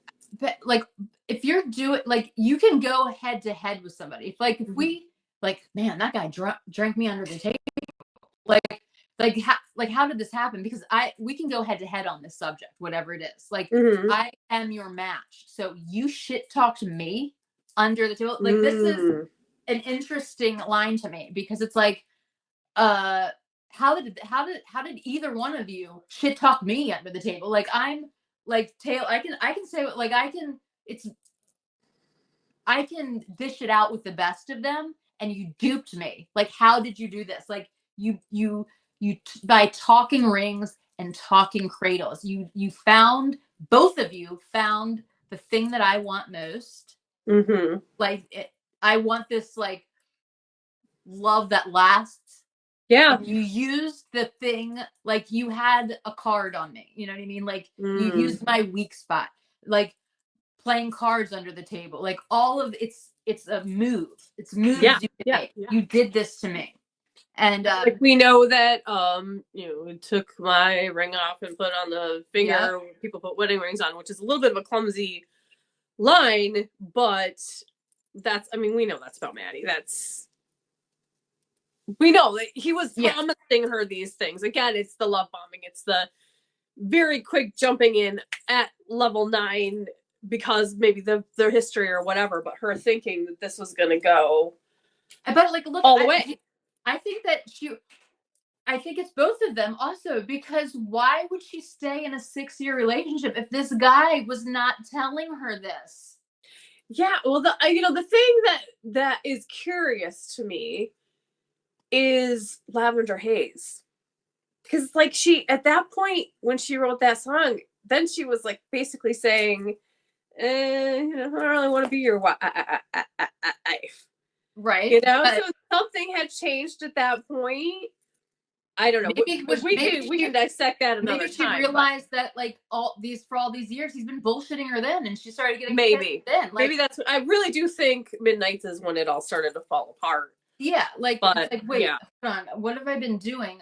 I mean, that's still in theory supposed to be a love song. Free. So yeah, I don't know. We'll talk about that. Yeah, because that song confuses me. But well, that's why I think this song is about both. Like, I think that it ties up these two, and it's like, and throwing you into the ocean. Goodbye. Like, I'm done. Like, I'm fully finished with both of you. Like, you both shit talked me under the table, talking rings and talking cradles. I wish I could unrecall how we almost had it all. Now that I do feel like, to me, again, could go either way. Like, yeah, could go either way, because like, she proclaimed to the world how much she loved Joe. She got up on stage and said, "This one's for you. I love you," to Maddie, and like, my whole world makes sense now. Like, this was a manic episode of like, this is crazed, like, emotion. You know what I mean? This is like, I don't know what to do with myself, because something that I've had for so long, that I've invested so much into, is over. Mm-hmm. And I've been conned. Like, yeah. Who do I complain to? Like, I need to file a fraud charge. The Better Business Bureau. Yeah.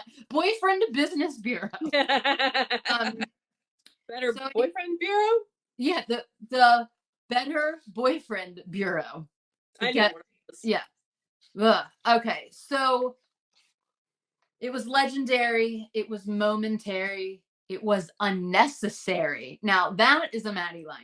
That is Maddie. Yeah. Yeah. Like, it was legendary, I think, is a Joe line. Like, it was legendary. Like, I remember this like vividly when I think it could be both. Yeah, and I mean, it could because it with Maddie lasted so long. But like, it was legend. Yeah. Like, it was in the world with Joe.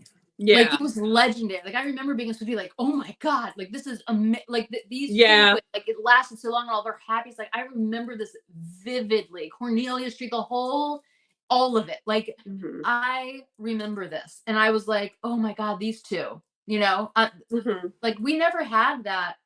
It wasn't legendary.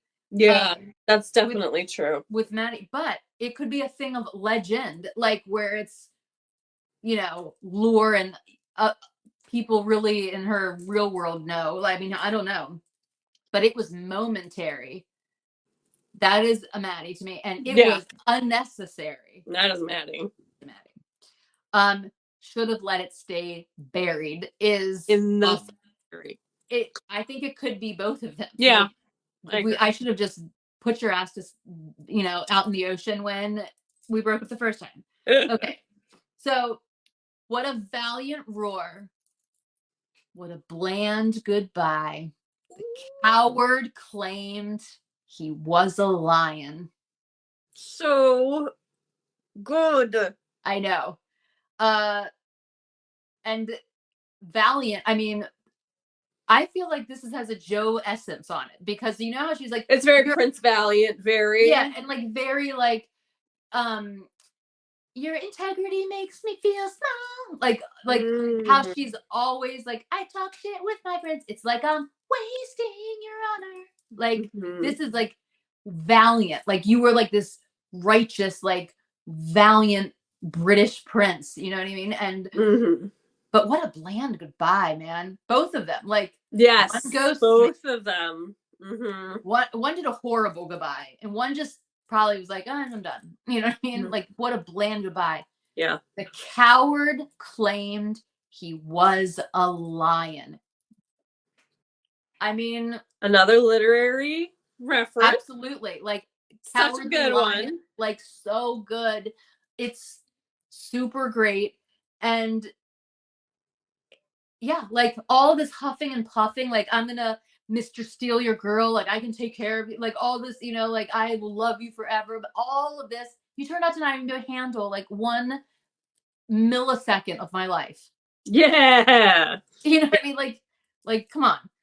Yeah. I'm combing through the braids of lies. I'll never leave. Never mind. Never mind. Our field of dreams. The way she sings this line kills me. Our field of dreams engulfed in fire. Your arsons match your somber eyes, and I'll still see it until I die. You are the loss of my life. I love it. And I think it calls back to Ivy again. Absolutely. The fire, the matches, the field, all of it. All of it. Dreamland, the fields, all of it.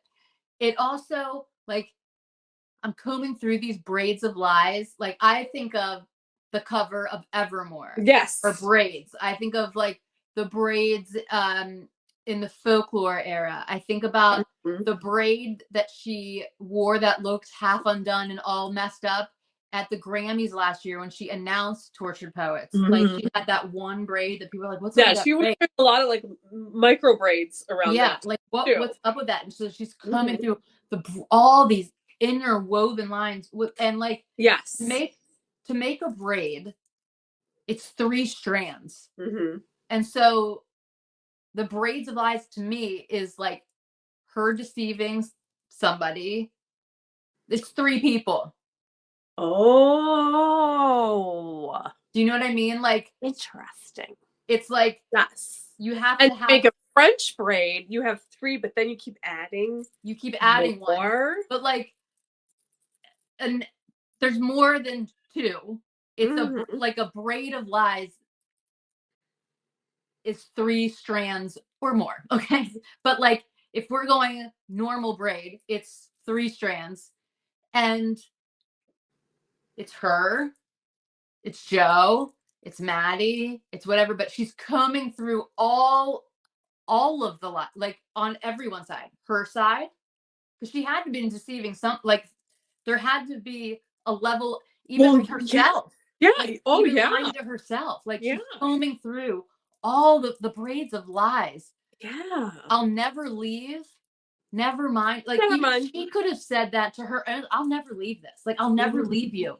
She could. It doesn't say you said you'll never leave. Never mind. Like, she just says, I'm combing through the braids of lies in general. And it's like, Joe could have said that. Probably she could have said that. Maddie said that. She said that, maybe. Any of them could have said that. I'll never leave. Never. Like, all of them could have said that to each other, to all of each other. Okay, what if album, like her record label could have said that to her, like Scooter Braun, like, all of the lines, I'll never leave, never mind. Like, all of them could have said all of it. What were you going to say? What if the loss of her life, Maddie, Joe, okay, yes, but also the loss is who she saw herself as with them. So she's the loss of her life too. Yes, it's the loss of her life. Like, it is a story about, that's what I said at the beginning. Like, it's her, like, in the aftermath. Like, this is, the loss is all of it. It's everything that I had to do in public. It's all of the crap that I had to fake it till you make it, and it's all of the bedazzled shit that I had to, like, sequin my life up to it's the deception. It's all these, it's the loss is all of the, I painted myself into goddesses, villains, and fools, changed plans and outfits and lovers and rules, and still ended up with neither one of you. Yeah. Like, that's the loss. Like, I did all of this shit, and she lost 6 years of her life. 7 years of her life. And neither one of you ended up being the person that said that they could handle my life and love me all the time. All of you. Also, like, clearly I was having some sort of emotional affair of some sort. Like, so like I was lying too. Like, we're all up here mirror balling. You know what I mean? Like, all mirror, like, but like it's all braided.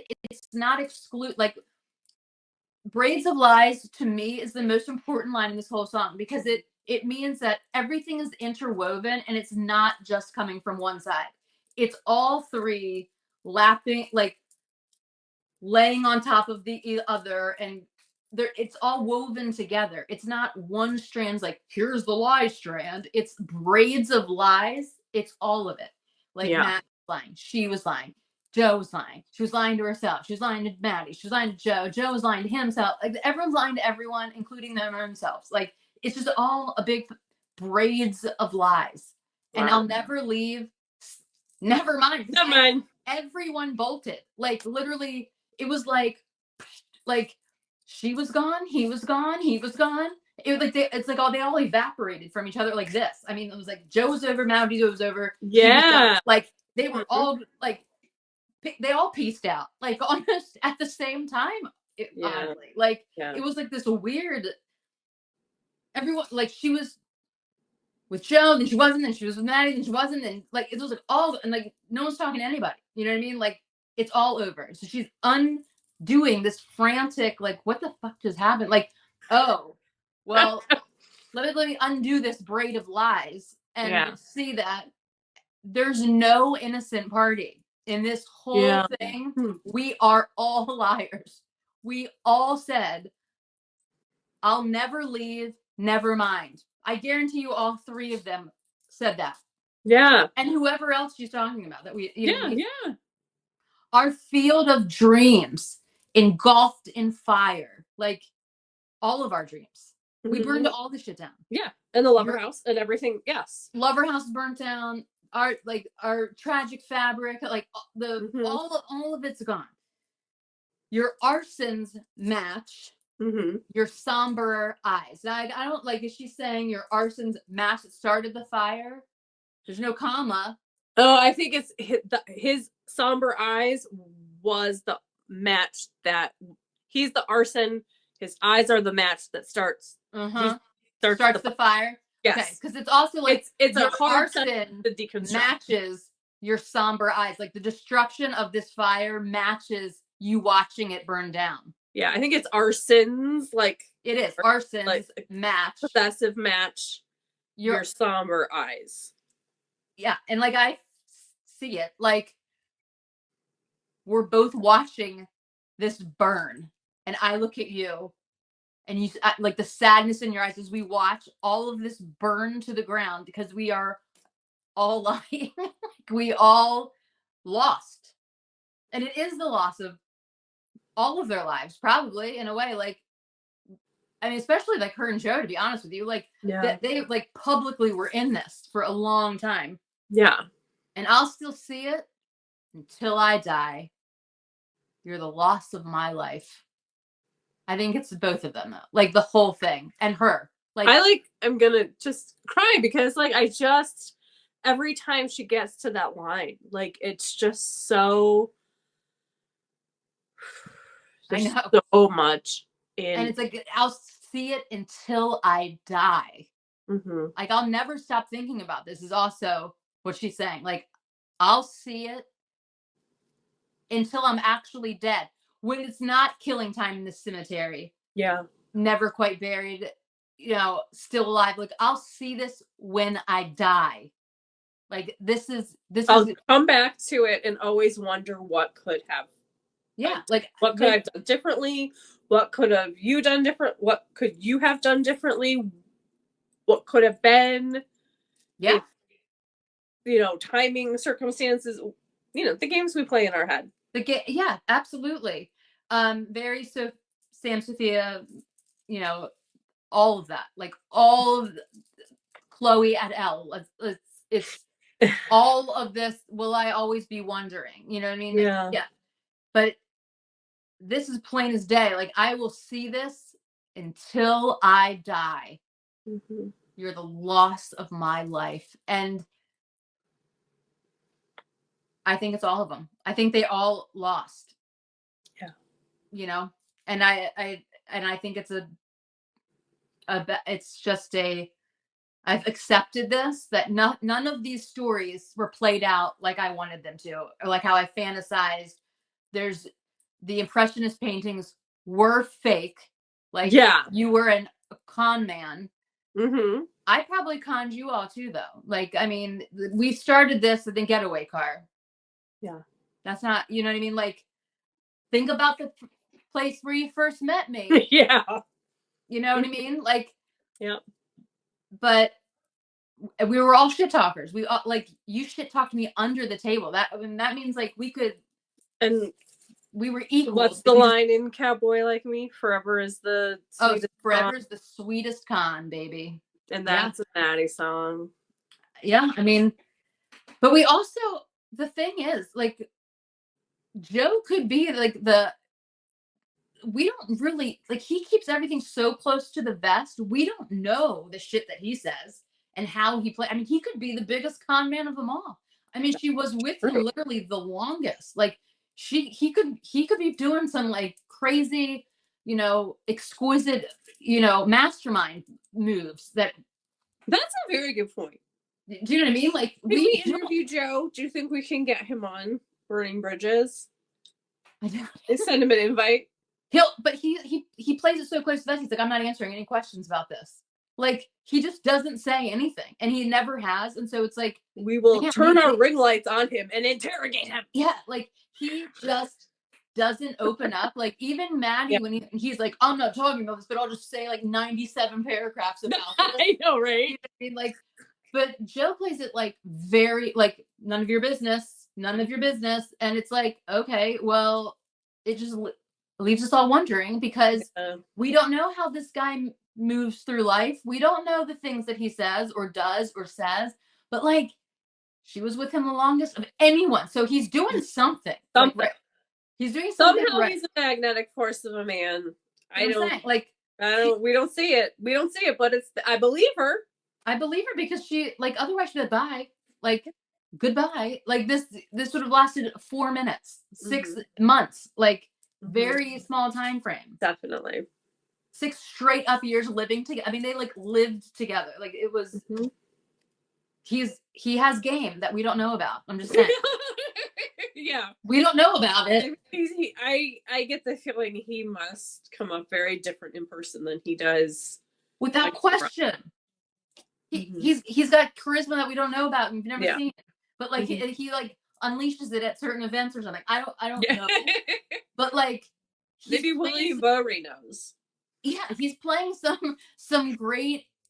He's got some game that he's throwing around, like, for real. Like, he has to. She is Taylor Swift. Oh, there's no way that he's just like, I'm endlessly boring and stupid. Yeah, there's no way. Like, that's not the way. So anyway, I agree. That's my birthday. Double feature, guys. You have the most amazing birthday, and I don't know, magical, fantastical things. It's gonna be fun. Thank you. Yes, I'm marking this as the beginning of my new phase of life. of yay. Like, of my healing. You know what I mean? So yay. Definitely. Awesome. Well, and if you can't tell, it is completely dark now, and I'm only lit by my ring light. It's the lighting has completely changed. 5 hours. We really outdid ourselves on this. We did. This is our longest one ever. Of course it is. Of course. Well, there's a lot to say. There's so much to say. I could have talked for like 6 more hours. We really could have, and I have to apologize because I'm recovering from my surgery. My energy level is not where it was, and so thank you for your energy, your enthusiasm, and your insight, because you had a lot of insight on this one. And I felt like I was just kind of along for the ride today, but I enjoyed it. You had great insight too, and thank you for doing this while you're recovering. Of course. And I will be talking about LOML. It's a hard one to say till the day I die. So don't worry if you forgot anything. Maybe we'll have to like once we get through a fair share of songs, not all of them, because we never will. But maybe we'll do like part 2 or something. We'll revisit, but we might not. Yeah, I mean, I'm always up for talking about these 2 songs like literally forever. The rest of the time, I love them, and they will forever be in my top 5. Like that's just. I'm that girl. I am that girl. Like you're that girl, and I love that about you. That's melancholy. Like I love a sad song, girl. I love a sad song. Me too. Yeah, sad song during happy times. Doesn't matter. Doesn't matter.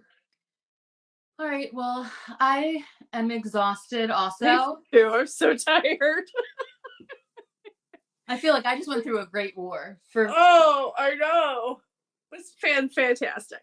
All right, guys and girls and everyone, all the sparklers out there. All the sparklers, we love you. Alrighty, so we'll give you our send off. Ready? I'm ready. Have energy left to do it? All right. Just enough. Okay, peace. Love. Oh, love. How tired I am. Oh no, I screwed it up. You're gonna keep me out forever. Peace, love, and Swifties. And sparklers. And sparklers. Ah,